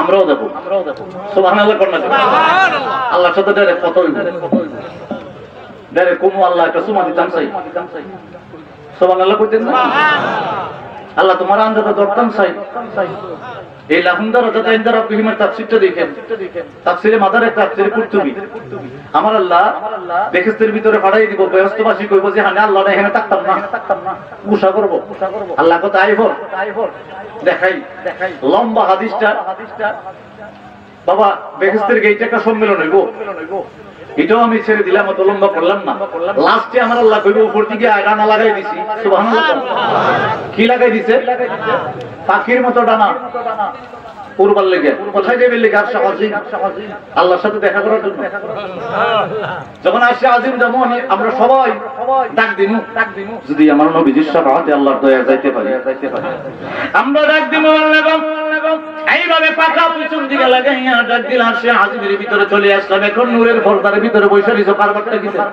সুবহানাল্লাহ কোন না করে আমার আল্লাহ তখন বাবা নূরের পর্দা উঠাইয়া লাহুম দারাজাতুন ইনদা রাব্বিহিম এর তাফসীরে মাদারের তাফসীরে আব্বাস ইয়া তাফসীরে কুরতুবী খুলে দেখবেন রে বাবা লাহুম দারাজাতুন ইনদা রাব্বিহিম আমার আল্লাহ আরশে আজিমের পর্দা উঠাইয়া কুদরতি হাতটাকে এইভাবে জড়াইয়া ধইরা সমস্ত বেহেশতবাসীদেরকে আমার আল্লাহর কুদরতি হাত দ্বারা এইভাবে টান দিব দিয়ে আমার আল্লাহর বুকে জড়াইয়া আদর করতে থাকব। এই তাফসীর হলো লাহুম দারাজাতুন ইনদা রাব্বিহিমের তাফসীর রে বাবা। মা ফাতেমা ডাকিয়ে বলে খুশু পারভেজের নাতি আমার আল্লাহকে দেখতে চাইলা, আমার আল্লাহ তোমার শুধু তুমি দেখার আরজি করবা তবে ভালো, তবে আমার আল্লাহ কিয়ামতের ময়দানে হাসরের পরে নবীজির উসিলায় যখন বেহেশতের ভিতরে ঢুইকা যাইবা আমার আল্লাহ তুমি আদর আমার আল্লাহকে করতে হবে না, আমার আল্লাহ দুইটা হাত দ্বারা আল্লাহর কুদরতি বুকে তোমারে জড়াইয়া আদর করবে। মা ফাতেমা ডাকিয়ে বলে মেরে 11 বছরের বালিকা যাও 2 নম্বর আব্বার খান আমার আব্বা দু জাহান কা বাদশা নবী কামলিওয়ালার দেখার জন্য আবদার করলা, এইটা কবুল করে নিলাম। আমি মা ফাতেমা যা বলি সত্য বলি মিথ্যা বলি না, যাও আমার আব্বার সাথে তোমার কিছুদিন পরেই দিদার হইয়া যাইব। এই আমার বন্ধুরে মা ফাতেমা মিথ্যা কোনদিন বলে নাই। আমার নবী কামলিওয়ালা দু জাহান কা বাদশা নবী কোরআনুল কারীমের ভিতরে আমার আল্লাহ কোরআনের আয়াত নাযিল করে দিয়েছে। আমার আল্লাহ বলে এই পৃথিবীর জমিনে মা ফাতেমাকে তো পবিত্র করলাম, মা ফাতেমা পৃথিবীর জমিনে যাই বলবে সত্য বলবে, কোনোদিন মিথ্যা বলবে না। মা ফাতেমা রাদিয়াল্লাহু তাআলা আনহা বলে গেলেন মেরে জিয়ালখানার ভিতরে তুমি সকালবেলা 100টা বাড়ি, বিকাল বেলা 100টা বাড়ি খাও। যাও আমি ঘোষণা দিয়ে গেলাম আমার আল্লাহ বেহেশতের ভিতরে দিদার পাইবেন। 2 নাম্বার আবদার করলাম আমার নবী কামলিওয়ালা আমার আব্বা জানের দিদাম। আমি মা ফাতেমা জবান দিয়ে বলে গেলাম আমার আব্বা নূরানি কদম মুবারকে আমি আরজি জানাইবো, অবশ্যই অবশ্যই জিয়ালখানার ভিতরে আমার নবী কামলিওয়ালার দেখা তোমার অন্তরের ভিতরে শান্তি পাইয়া যাইবা। এইভাবে রে বন্ধু আবার উনি স্বপ্নটা যখন ভেঙে গেল আরো 1 বছর চলে যায়, 12 বছর হয়ে যায়। আমার বাবারা 13 বছর হয়ে গেল, 14 বছর হয়ে গেল, মেয়েটার বয়স বাড়তেছে 1 বছর 1 বছর 1 বছর করে করে আস্তে আস্তে বাড়ছে। হঠাৎ করে ওই মহিলাটা স্বপ্নে দেখতেছে এখন তো বাবা 13, 14, 15 বছর হয়ে গেছে। ওই মেয়েটা দেখতেছে স্বপ্নের ভিতরে তার কোমর থেকে একটা গাছ উঠতেছে। সুবহানাল্লাহ বলেন। স্বপ্নে দেখতেছে কোমর থেকে একটা গাছ উঠতেছে, গাছ। ওই মেয়েটা স্বপ্নটা বাবা বলতেছে আমার কোমর থেকে আমি স্বপ্নে দেখি একটা গাছ এইভাবে আস্তে আস্তে আমার কোমর থেকে উপরের দিকে যাচ্ছে, আসমানের দিকে যাচ্ছে। আমি দেখতেছি ওই গাছটা আস্তে আস্তে উপরের দিকে উঠে উঠে ডাল দিতেছে, শাখা দিতেছে, পাতা ধরতেছে। ওই মেয়েটা বলে আমি স্বপ্নের ভিতরে আমার যখন 17 বছর জিয়ালখানার ভিতরে 6 বছরের কালে গেলাম, 17 বছর আমার যখন জিয়ালখানার ভিতরে হয়ে গেল আমি দেখতেছি স্বপ্নের ভিতরে গাছটা ওইটা শাখা দিয়ে পশাখা দিয়ে ডাল দিয়ে আসমান পর্যন্ত উঠে গেছে, আর প্রত্যেকটা ডালের ভিতরে হাজার হাজার লক্ষ লক্ষ মানুষ বসে আছে।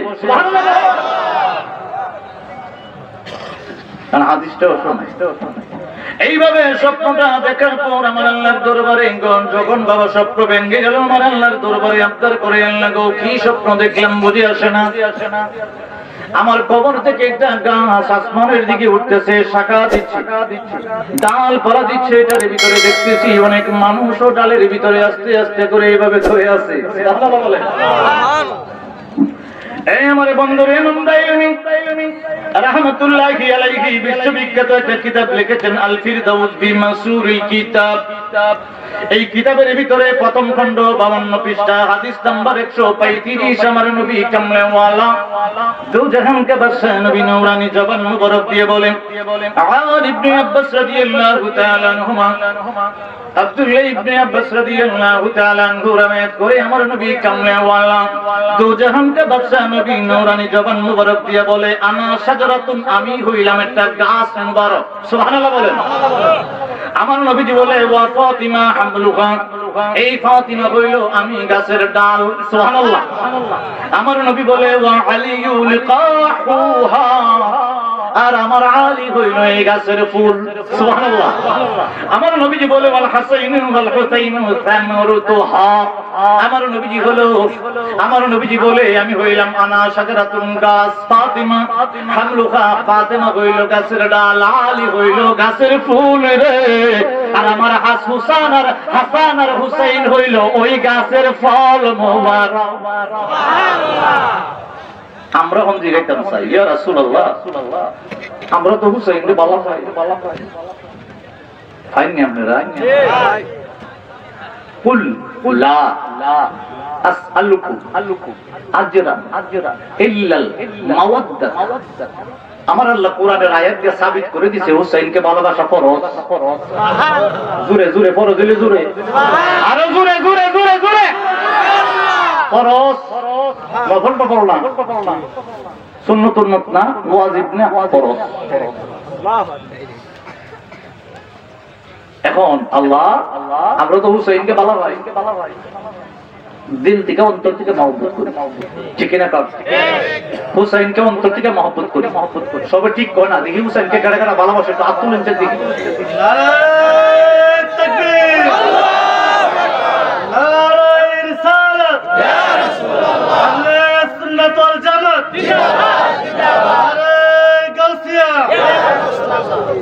হুসাইনের বক্ত যারা নবীজির মেহমান তারা, হুসাইনের বক্ত যারা নবীজির মেহমান তারা, হুসাইনের উসিলাতে জান্নাত পাওয়া যায়, ঠিক না? কোন আমি হাদিস দলিল দিমু আমাদের যায়।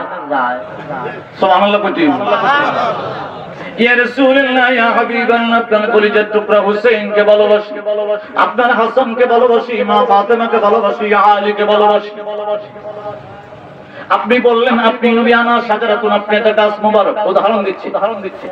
আর ফাতেমা হইল গাছের ডাল, ওয়া আলিয়ু লিকাহুহা, আর আলী হইল গাছের ফুল, ওয়াল হাসানু ওয়াল হুসাইনু সামরুতুহা, হাসান হুসাইন হইল গাছের ফল। ইয়া রাসূলুল্লাহ ইয়া হাবিবাল্লাহ, নবী গো নবী গো নবী গো, আমরা যারা আপনার আহলে বাইতকে ভালোবাসি, আপনি নবীকে ভালোবাসি, আপনারা আলীকে ভালোবাসি, মা ফাতেমাকে ভালোবাসি, হাসানকে ভালোবাসি, হুসাইনকে ভালোবাসি, আমরা কি আমার নবীজি ডাক দিয়ে বলে ওয়াল মুহিব্বুনা আহলে বাইতি, যারা মহব্বত করে আহলে বাইতকে, সুবহানাল্লাহ বলে। আমার নবীজি বলে ওয়াল মুহিব্বুনা আহলে বাইতি ওয়ারাকুহা, যারা আমার হুসাইনকে ভালোবাসে, হাসানকে ভালোবাসে, আলীকে ভালোবাসে, মা ফাতেমাকে ভালোবাসে, আমি নবীজিকে ভালোবাসে রে।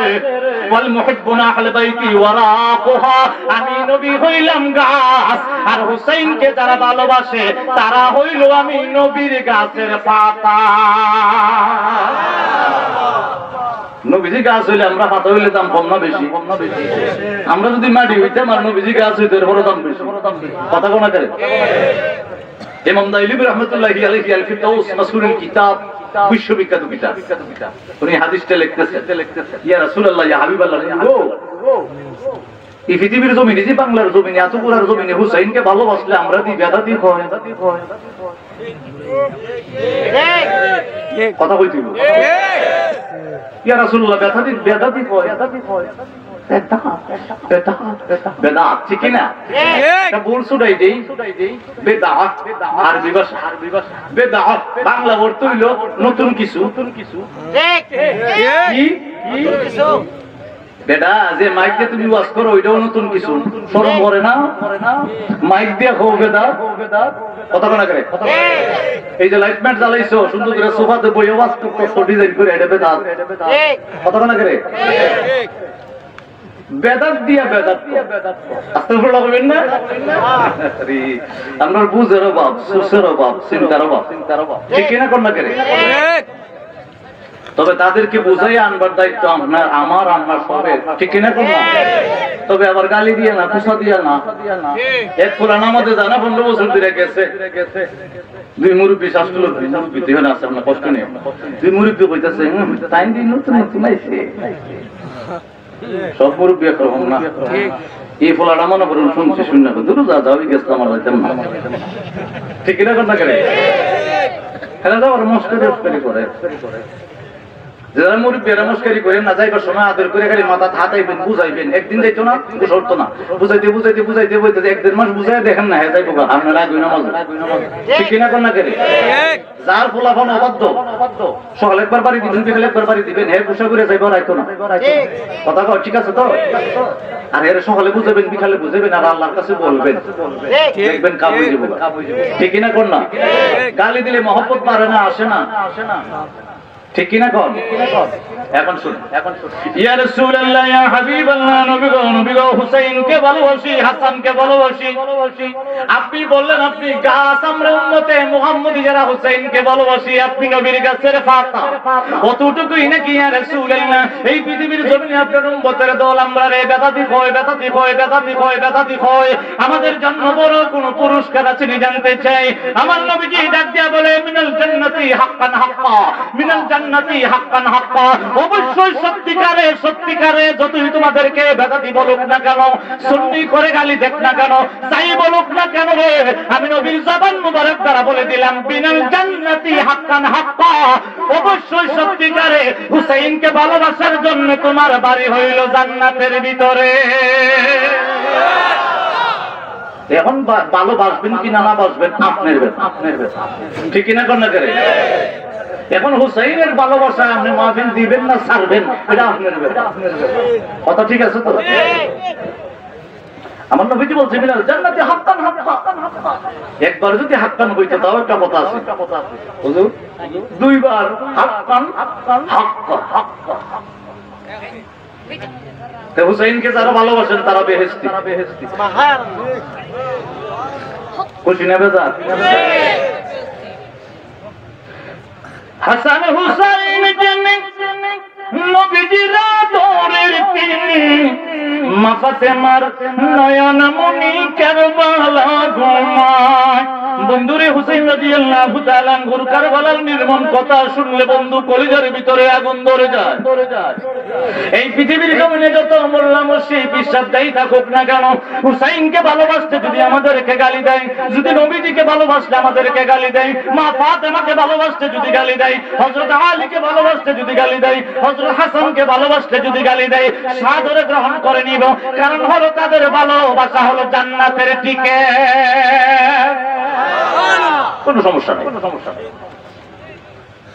এইভাবে বাবা 17 বছর জনগণ হয়ে গেল আমার আল্লাহর দরবারে দোয়া করে আমার কবর থেকে স্বপ্নের ভিতরে দেখলাম একটা গাছ আসমানের দিকে উঠছে ডাল দিচ্ছে পালা দিচ্ছে সুবহানাল্লাহ এখন স্বপ্নটা দেখে আমার আল্লাহর দরবারে দোয়া করে স্বপ্নটা কি দেখছি বুঝতাছি না এইভাবে আমার আল্লাহর দরবারে কাঁদতে কাঁদতে বাবা আরো 2 বছর কারণ আমি আগেই বলেছিলাম ইন্নাল্লাহা মা'আস সাবিরিন আজকে আপনি মুসলমান হয়ে যাবেন 1000 2000 1 লাখ দুরূদ শরীফ পড়ে নেবেন নবীজির দেখা পাই নেবেন তানো কথা কোন করে এই আমার বন্ধু 19 বছর যখন হয়ে গেল আমার আল্লাহর দরবারে 17 বছরের কালে দেখলো কোমর থেকে একটা গাছ আসমানের দিকে আস্তে আস্তে উঠে যাচ্ছে 2 বছর আমার আল্লাহর দরবারে দোয়া করে আল্লাহ স্বপ্ন বুঝলাম না কি দেখলাম বুঝলাম না ওইদিকে মা ফাতেমা 11 বছরের সময় রে বাবা 5 বছর যখন জিয়ালখানার ভিতরে হয়ে গেল মা ফাতেমা রাদিয়াল্লাহু তাআলা আনহার কাছে 2টা আফতার রেখেছিল একটা আমার আল্লাহর দিদার মুবারক আর একটা হলো নবীজির মা ফাতেমা বলেছিল মা রে জিয়ালখানার ভিতরে তুমি যখন আমার আল্লাহকে বিশ্বাস করে যন্ত্রণা বুক করতেছো অবশ্যই তোমার 2 নাম্বার আফতার আমি গ্রহণ করে নিলাম বাবা কাঁদতে যখন 19 বছর হয়ে গেল রাত্রি বেলা আমার আল্লাহ একটা রহমতি ঘুম যখন পাড়ায় দিল রে বন্ধু স্বপ্নের ভিতরে বাবা দেখতেছে আমার নবী কামলে ওয়ালা দু জাহান কা বাদশা নবী ওই মহিলার স্বপ্নের ভিতরে জিয়ালখানার ভিতরে হাজির হয়ে গেছে ওই মেয়েটা ডাক দিয়ে বলে কে গো আপনার মতো চেহারা সুন্দর চেহারা জীবনে কোনোদিন দেখি নাই 6 বছরের কালে ইসলামটা গ্রহণ করে জিয়ালখানার ভিতরে আইলাম 6টা বছর সময় 5 বছর যেটা জিয়ালখানার ভিতরে জিয়াল খাটবার পরে মা ফাতেমা রাদিয়াল্লাহু তাআলা আনহাকে দেখলাম, আবার এখন আমারও যখন 19 বছর আপনাকে দেখতেছি, আপনি কে আপনার তো চিনলাম না। এই আমার বন্ধুরে, আমার নবী কামলেওয়ালা দু জাহান কা বাদশা নবী নূরানি জবান মুবারক দিয়া ডাক দিয়া কয়, মেরে এমন একটা আশিক তুমি হইলা রে, আমার মা ফাতেমা আমার কাছে আরজি দিয়েছে, তারপরও আমি নবী তোমারে দিদার দেওয়ার জন্য নিজেই পাগল পারা হয়ে আছি। ইয়া রাসূলুল্লাহ, বুঝি নবীজি সুবহানাল্লাহ। আমি তো জীবনে ঘুরে আমিরও দেখছি, তাহলে বোঝা গেল মা ফাতেমা রাসূল নবীর হওয়া যায়। কথা ঠিক আছে? ওই মেয়েটা ডাক দিয়ে বলি, ইয়া রাসূলুল্লাহ, ইয়া হাবিবাল্লাহ, নবী গো, আমি মা ফাতেমার কাছে দুইটা আবদার করেছিলাম। একটা বলেছিলাম আমার আল্লাহর দিদার। মা ফাতেমা কোরআনের আয়াত দ্বারা লাহুম দারাজাত ইনদা রাব্বিহিম এর দ্বারা বুঝিয়ে দিল আমার আল্লাহর দিদার বেহেশতে হবে। আজকে যখন আপনি নবী কামলিওয়ালার চেহারা মুবারক স্বপ্নের ভিতরে দিদার পায় গেলাম, মা ফাতেমার কথাও সত্য, আপনি নবীকে দেখলে তো দুজকের আগুন হারাম হয়ে যায়। এখন আমার বিশ্বাস হয়ে গেল আমি অবশ্যই জান্নাতি, অবশ্যই আপনি দিদারের উসিলা আমি আমার আল্লাহর দিদার পাইব। ইয়া রাসূলুল্লাহ, ইয়া হাবিবাল্লাহ, নবী গো, আমি মা ফাতেমার কাছে দুইটা আবদার করেছিলাম। ইয়া রাসূলুল্লাহ, আপনার কদমে আমার আরেকটা মাত্র আবদার আছে। সুবহানাল্লাহ। আমার নবীজি ডাক দিয়ে বলে, মেরে আমার আল্লাহর পাগল হইয়া 6 বছরের কালে তুমি আসো, জিয়ালখানার ভিতরে ঢুকলা, আজকে 19 বছর হয়ে গেল তোমার বয়স। তোমার দাদার কাছে আমি চিঠি পাঠিয়েছিলাম, আমার চিঠিটা টুকরা করে ফালাই দিয়েছি। আমি নবী পৃথিবীর জমিন থেকে এখন নওজা পাকে ঘুমে। সুবহানাল্লাহ। অনেক আগে তোমার যখন 6 বছর, তার আগে আমি চিঠি পাঠিয়েছিলাম, আমার চিঠি মুবারকটাকে টুকরা করে অপমান করে ফালাই দিস। আমি নবী ভবিষ্যৎবাণী করেছিলাম আমার প্রিয় সাহাবী আবু হুরায়রা রাদিয়াল্লাহু তাআলা আনহুর কাছে। ওই খসরু পারভেজ যদিও আমার চিঠিটাকে অপমান করেছে, তবে যাই না রেখো তার নাতি আমার হুসাইন রাদিয়াল্লাহু তাআলা আনহুর সাথে একটা সম্পর্ক হবে।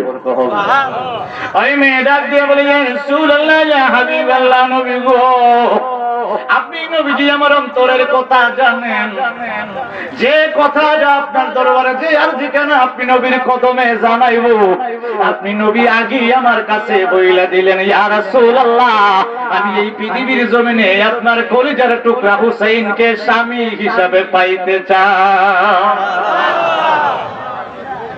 আমার রাসূল অন্তরের কথা জানেন? সন্দেহ আছে মনে হয়? না লা ফারক বাইনা মাউতিহি ওয়া ইয়াহয়াতিহি আলাইহিস সালাম। নবীজি পৃথিবীতে জিন্দা অবস্থা যেমন কবরে শুয়া তেমন, ফি মুশাহিদাতিহি লিল উম্মতি, এই যে উম্মতগুলো বসাতে কি অবস্থায় আমার নবী জানে দেখে, ওয়া মারিফাতিহি বি আহওয়ালিহি ওয়া নিয়্যাতিহি, অন্তরের ভিতরে কি নিয়ত লইয়া বই আছে হিট হয়ে যায়। আল্লাহ যালিকা জালিয়ুন ইনদাহু লা খাফা বিহি, আমার রাসূলের কাছে আমাদের সমস্ত অবস্থা জানা স্পষ্ট। ছিলে বলতে হবে সুবহানাল্লাহ। এই আমার বন্ধুরে, আমার নবী কামলিল ওয়ালা দু জাহান কে বাদশা নবী বলে দিলেন, মেরে আমি তোমার অন্তরের কথা জেনে আগেই তো বলে দিলাম, আগেই আমি নবী মদিনা মুনাওয়ারাতে ভবিষ্যৎবাণী আমি সাহাবীদের কাছে করেছি, হুসাইনের বউ তুমি হইবা। আর আমার দরবারে আমি আমার কদম মুবারক যখন আরজি করলাম, আমি আগেই তো কবুল করে নিয়েছি, আমি নবী জানি রে তুমি আমার হুসাইনের স্ত্রী, প্রথম স্ত্রী হইবা। আবার যখন স্বপ্নের ভিতরে আমি নবী কামলিওয়ালা দু জাহানকে বাদশা নবীর কাছে যখন আবদার করে নিলাম, যাও যাও যাও তোমার আবদার কারণে আমি নবীর কদম মুবারক কবুল করে নিলাম, আমি বলে দিলাম অবশ্যই তুমি হুসাইনের স্ত্রী হইয়া যাইবা। এখন উনি আছে পারস্য সম্রাটের জেলখানার ভিতরে, আর হুসাইন আছে মদিনায়। সুবহানাল্লাহ বলবেন না? মিনাল 11টা বাজে, 2 ঘন্টা কেমনে গেছে বইতে কই আপনারা বলছেন বরকত আছে। আরেকটা মাহফিলে যাইছেন না, আর এটা তো এরা তো গাইলে গেছে আমারে কষ্ট নিতেছে। ডকুমেন্টস দলিল দিদি ওয়াজ চলতেছে, ঠিক কিনা কোন নাকি? এখন শুনেন, আমার বন্ধু নবীর খেয়াল করেন, আমার নবীজি নূরানি জবান মুবারক দিয়ে ডাক দিয়ে বলে, রে বন্ধু হাদিস মুবারক বলে, আমার বন্ধু ইমাম হাকিম রাহমাতুল্লাহি আলাইহি আল মুস্তাদরাক হলো কিতাবের নাম। তৃতীয় খণ্ড 164 ভিতরে হাদিস নাম্বার 4732 নাম্বার হাদিসে আমার নবী বলে, আনা আলী, এই আপনারা উঠছেন না? 100% আইব তো উঠতেছেন করে পেশাব করবে লিগা? আচ্ছা যাক, বিরক্ত হইলাম না, বাড়াই করি ছিলে আলতা আল্লাহু আকবার বলতে হবে। হয়তো আমি তো জানি, আমার সাথে কথা হয়েছে ইনশাআল্লাহ। ছিলে বলেন আল্লাহু আকবার। আমরা আল্লাহর সন্তুষ্টিতে আসছি, ছিলে এখন আল্লাহু আকবার। ওই নবীজির মানে সন্তুষ্টিতে ছিলে বলতে হবে ইয়া রাসূলুল্লাহ। এখান থেকে গুনাহ মাফ করাইয়া মা বাপ কবর যে আছে হের আর গুনাহ মাফ করে যাইতে চাই, বলেন আল্লাহু আকবার। নিয়ত ঠিক হইছে? এখন বুঝছেন না? নিয়তে বড় ফালাফালি করে আমরা, ঠিক কিনা কথা করি? সকালে হলো দান, দান না দানকে তো সমস্যা নাই। আমার আল্লাহ হয় কুবা আলবা রব জালাবাস জামন চাতা কর নিয়ত কইরা বাইরো ভর্তিকে বিসমিল্লাহ তাওয়াক্কালতু আলা আল্লাহ লা হাওলা ওয়ালা কুওয়াতা ইল্লা বিল্লাহ। সিনজি সাতটা করলে কে জায়গা এর লাগে। আমার আল্লাহ কয় ভর্তিকে বাইরিবার সময় বাম ফম দিয়া বাইরিও, বাম ফাওড়া দিয়া বললো বিসমিল্লাহ তাওয়াক্কালতু আলা আল্লাহ লা হাওলা ওয়ালা কুওয়াতা ইল্লা বিল্লাহ। আমি আল্লাহ তোমার জিম্মাদার হয়ে গেলাম। আবার ঘরে পৌঁছাই দিবেন লাগা দুজন ফেরেশতা বডিগার্ড দিয়ে দিলেন। আমরা ঠিকছি কবির লিখে মোবাইলে কথা কইতে কইতে যাইতেছি, ঠিক না? কোন করে এগুলো শতান না, চিন চিল্লো করে টাক্কর লাগা নিচে ভালা হাত ভাঙবে তাও ভাঙবে। দুষ কি আল্লাহর নাম? আমরা কথা কেন আমরা এই আমার বন্ধুরে, আমার নবীজি ইমাম হাকিম নেই, আমার নবীজি ইমাম হাকিম রাহমাতুল্লাহি আলাইহি আল মুস্তাদরাকের ভিতরে বলে, আমার নবী বলে, আনা আলী ক্বালা আখবারনি রাসূলুল্লাহ সাল্লাল্লাহু আলাইহি ওয়াসাল্লাম। আমার নবীজি নূরানি জবান মুবারক দ্বারা হাদিস দ্বারা বলে, ইন্না আউওয়ালা মান ইয়াদখুলুল জান্নাতা আনা। হযরত আলী রাদিয়াল্লাহু তাআলা আনহু বলে, আমার নবী পাক নূরানি জবান মুবারক দ্বারা ঘোষণা করেছে, আমি আলী, আমার নবী সর্বপ্রথম বেহেশতের ভিতরে যাবে, তারপরে যে আউয়াল প্রথম লোকটা হবে আমি হইলাম আলী। সুবহানাল্লাহ বলেন।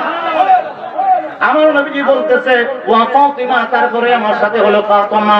আমার নবীজি বলে ওয়াল হাসান ওয়াল হুসাইন, হযরত আলী সর্বপ্রথম বেহেশতে, তারপরে ওয়া ফাতিমা ওয়াল হাসান ওয়াল হুসাইন, হাসান হুসাইন মা ফাতিমা এবং আলী, তারা আমি নবীর পরে সর্বপ্রথম বেহেশতের ভিতরে যাইব।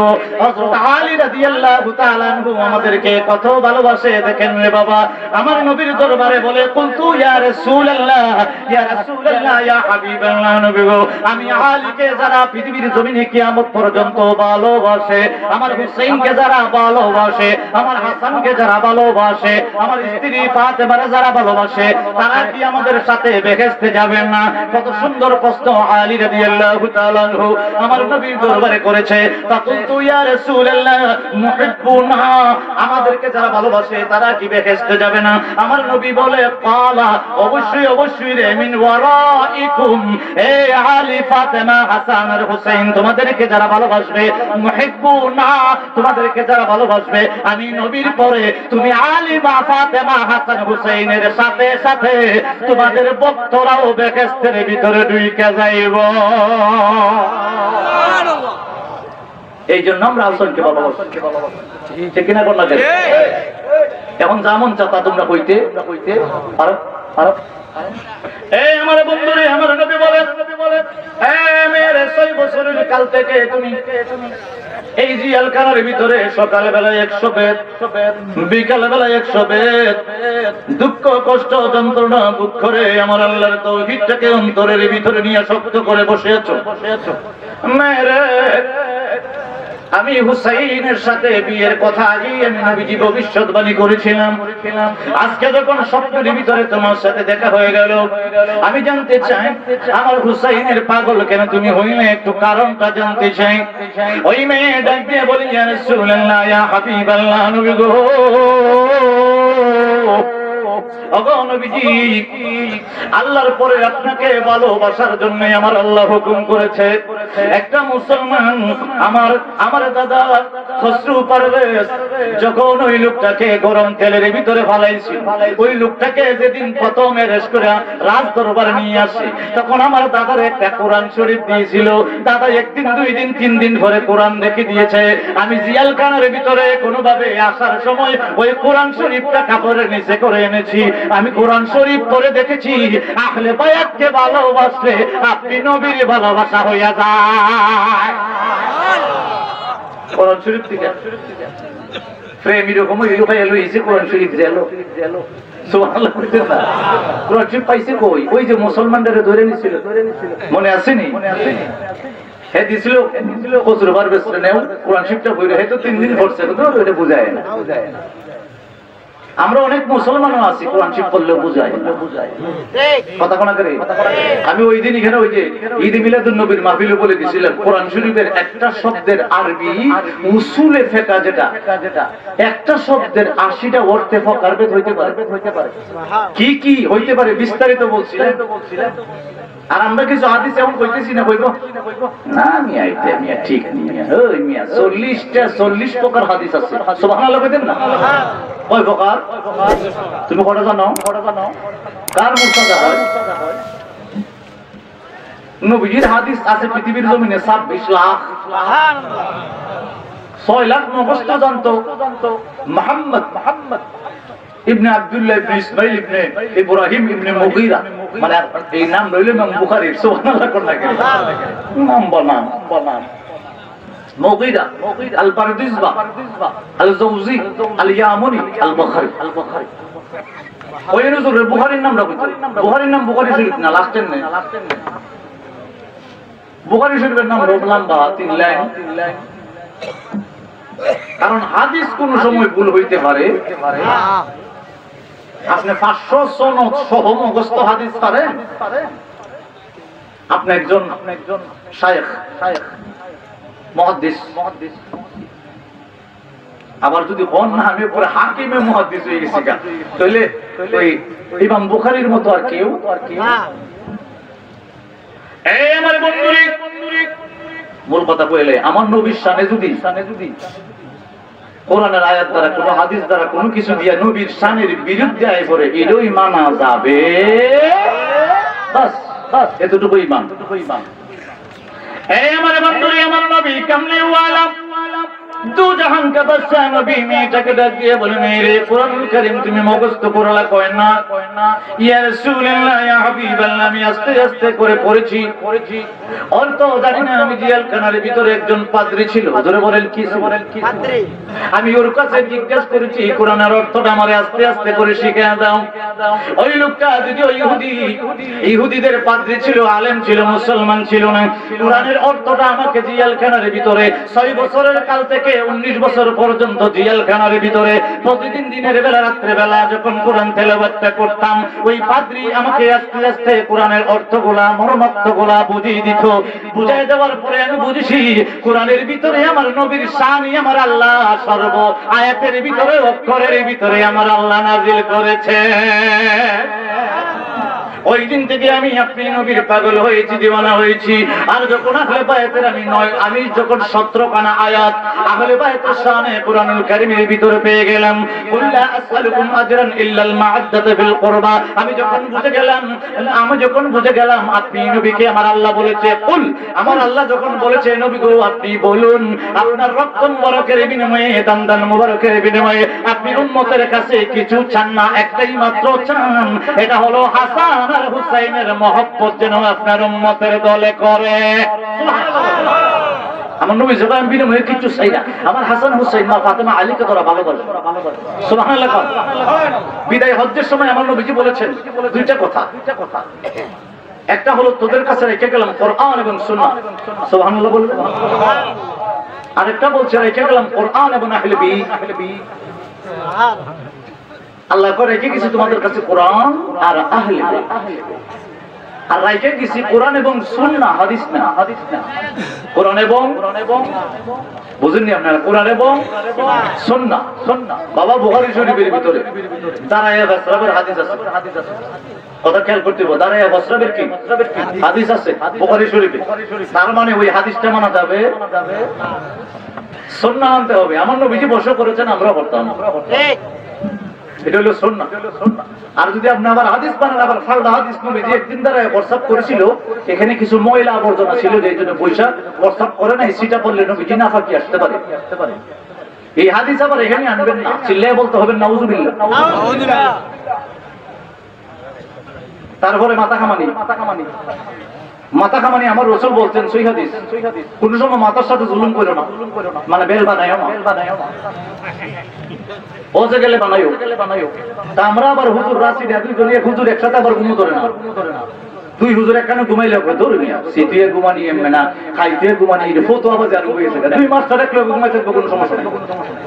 কথা বল না, ঠিক আছে? দুই হুজুর একখানে ঘুমাইলে সিটিয়ে না, খাইতে না, উঠিয়ে না, এমনি। আর দুই মাস্টার কোন নাম দেখে ঘুমাইতে পড়া হয়, একসাথে বলি, সমস্যা নেই। এখন শুনেন, হযরত আলী রাদিয়াল্লাহু তাআলা বেশি বেশি মাথা কামাইতো। অন যদি কোন হুজুর ফতোয়া দেয় যে হযরত আলী কামাইতো, আমরাও খাওয়াবো না, আমার নবীজি না করছে। হযরত আলী কেন মাথা কামাইতো জানেন? মসজিদে নববীতে আইলো, আমার নবীজি কইতো, আলী রে গোসলটা হইছে না, চুলের গুড়ি পানি গেছে না, আবার গোসল করিস। কিরে আলী, তোর চুলটা গন, পানিটা গেছে না, আবার কে গোসল করিস, আবার এখন ইয়া রাসূলুল্লাহ এইভাবে করে পৌঁছাইছি। আমার নবী কয়, তোর চুলের একটা একটা গোড়া পর্যন্ত গেছে কিনা আমি নবীটাও দেখি। সুবহানাল্লাহ, এই হাদিস দ্বারা এডি প্রমাণ হইতেছে চুলের গোড়া গেছে কিনা। আমার নবী যে কয়, না রে গুসার চুলিকে তো কামাইলাম, কামাইলিছে মা, কামাইয়া গেছে। ইয়া রাসূলুল্লাহ গোসল হইছে নি? কও মুসকি মুসকি হাসে নবীজি, কখন হইছে? চুল গনা আছেন দিকে কামাইতো। আপনারা আবার ওই হযরত আলী রাদিয়াল্লাহু তাআলা আনহুর মত তো না, ঠিক না? কোন না করে আমার নবীজি জীবনে কোনদিন মাথা মুন্ডাই নাই, হজ ছাড়া। হজ ব্যতীত বিদায় হজ্জে আমার নবীজি মাথা মুন্ডন করেছেন। জীবনে কয়বার নবীজি হজ করছেন? একবার। মাথা মুন্ডাইছেন কয়বার? একবার। তো মুন্ডাই না দেখলে কি মন জানি লাগেও, ঠিক না? কোন না করে। আর যদি মাথার কোন সমস্যা থাকে, ফুট পাসরি বা কোনো কিছু থাকে, আপনি কামাইতে পারবেন, কোনো সমস্যা নাই। বা ওই একটু হুসুট খাইয়া মাথা ফাইটে গেছে, এটা অনসিলাই দিতে হন্ডের রূপে দাফারে না, কামাই লাগবো, ঠিক না? কোন না করে উজর ছাড়া এটা করবেন না, এটা সমস্যা আছে। আমার নবীজি বুখারী শরীফের ভিতরে বলছে, আমার উম্মত কিছু হবে, এটা ইউপির ছাপ, যেটা আমি দেখলাম 3333 নম্বর, যে ইউপির ছাপ কিন্তু বিশ্বের আছে, মদিনার আছে, বাংলাদেশের বিভিন্ন দেশের আছে। ইউপির ছাপ, ইন্ডিয়া যেটা বললাম, এটা বলতেছে। কারণ আপনি আরেক কিতাব বললে দেখবেন এটা মিলত না। এখন নবীজি বলছে, আমার উম্মত কিছু আছে কোরআন তেলাওয়াত করব, মুখ দিয়ে কিন্তু কন্ট্রোল নিতে যাইতো না। তারপরে এরা দেখলে ফেরেশতার মতো দেখা যাবে, মনে হইব তাই খালি মনে নামে আইছে, ফেরেশতার মতো দেখা যাবে, সেরা সূরা করতে মিললে। এই সাহাবীরা, এরা আমল দেখলে তোমরা লজ্জা করবো। কি করব? লজ্জা। আমার নবীজি বলে, এরা আমল দেখলে তোমরা কি লাগবো? লজ্জা লাগবো, যে এরা তো আমল তো আমরা পারি না। কিন্তু আবার এরা বেশি বেশি মাথাও কামাইবো, আবার এরা হইব তীর, ইসলাম হইব ফাঁকি। ইয়া রাসূলুল্লাহ, এরা যদি তীর হতে ইসলাম যদি মেরে লিব, এরা এটি করবো, এরা হলো মুনাফিকের বাচ্চা। ঠিক কথা কোনা করে? এরা মুনাফিকের বাচ্চা, এরা মুনাফিক। এই জন্য এরা তীর, বুখারী শরীফের হাদিস। আর ইসলাম হলো ফাঁকি, তীরে ফাঁকিরে মনে হাজার করে দিয়ে ইসলামকে ধ্বংস করে দিব। আলামত গুলা কি শিখবেন কেমনে? তাদের মানে চেহারা সুন্দর হইব, তারপরে ফেরেশতার মতো চলন হইব, যেমন আব্দুল্লাহ ইবনে মুলজিম হযরত আলী রাদিয়াল্লাহু তাআলা ঘুরে ফজরের নামাজে শেষ সাজদার ভিতরে যিনি হাঁটছেন, এ ঘুমাইলেও জিব্বা আল্লাহ আল্লাহ করতেন। তাই কত বড় উযু, কিন্তু মুনাফিক, ঠিক না? কোন না করে মুনাফিক। ইয়াজিদের গোষ্ঠী যত আছে, আযান দিতে নামাজ পড়ছে, হুসাইন রাদিয়াল্লাহু তাআলা আমার নবীজির কলিজার টুকরা, হুসাইনকে ভালোবাসলে জান্নাতি, মিনাল জান্নাতি হাক্কান হাক্কা, বলছি তো নাকি? তারা আজান দিয়েছে, নামাজ পড়ছে, এটা কোন নামাজ? এটা মুনাফিকের নামাজ, ঠিক কিনা কোন না? মুনাফিকের নামাজ। পৃথিবীতে কিয়ামত পর্যন্ত মুনাফিক ছিল, আছে, থাকবে, ঠিক কিনা কোন দিকে? আসতে পেলে কোন, আসতে পেলে কোন বেদাল আছে, ঠিক কিনা? এই মুনাফিককে আপনি যতই বুঝাইবেন, খাতানাল্লাহু আলা কুলুবিহিম, এরা অন্তরের ভিতরে আমার আল্লাহ কয়, এরাও দেখতেও দেখে না, বুঝতেও বুঝে না, বুঝতো না। এরা করে যেমন ছা বুঝাইবা তারা বুঝবে, কথা কোনা করে বুঝবে, বুঝতো না। এই আমার বন্ধুরে, আমার নবী কামরেওয়ালা দু জাহান কা বাদশা নবী ডাক দিয়া বলে, মেরে মনে আছে নি নাম বুঝলে গেছেন গা, তাই আইব বেশি 10 মিনিট। এই আমার বন্ধুরে, আমার নবী কামরেওয়ালা দু জাহান কা বাদশা নবী ডাক দিয়া বলে, মেরে আমার হুসাইনকে তুমি ভালোবাসলা কুরআনুল কারীমের ভিতরে 17 খানা আয়াত পাইয়া।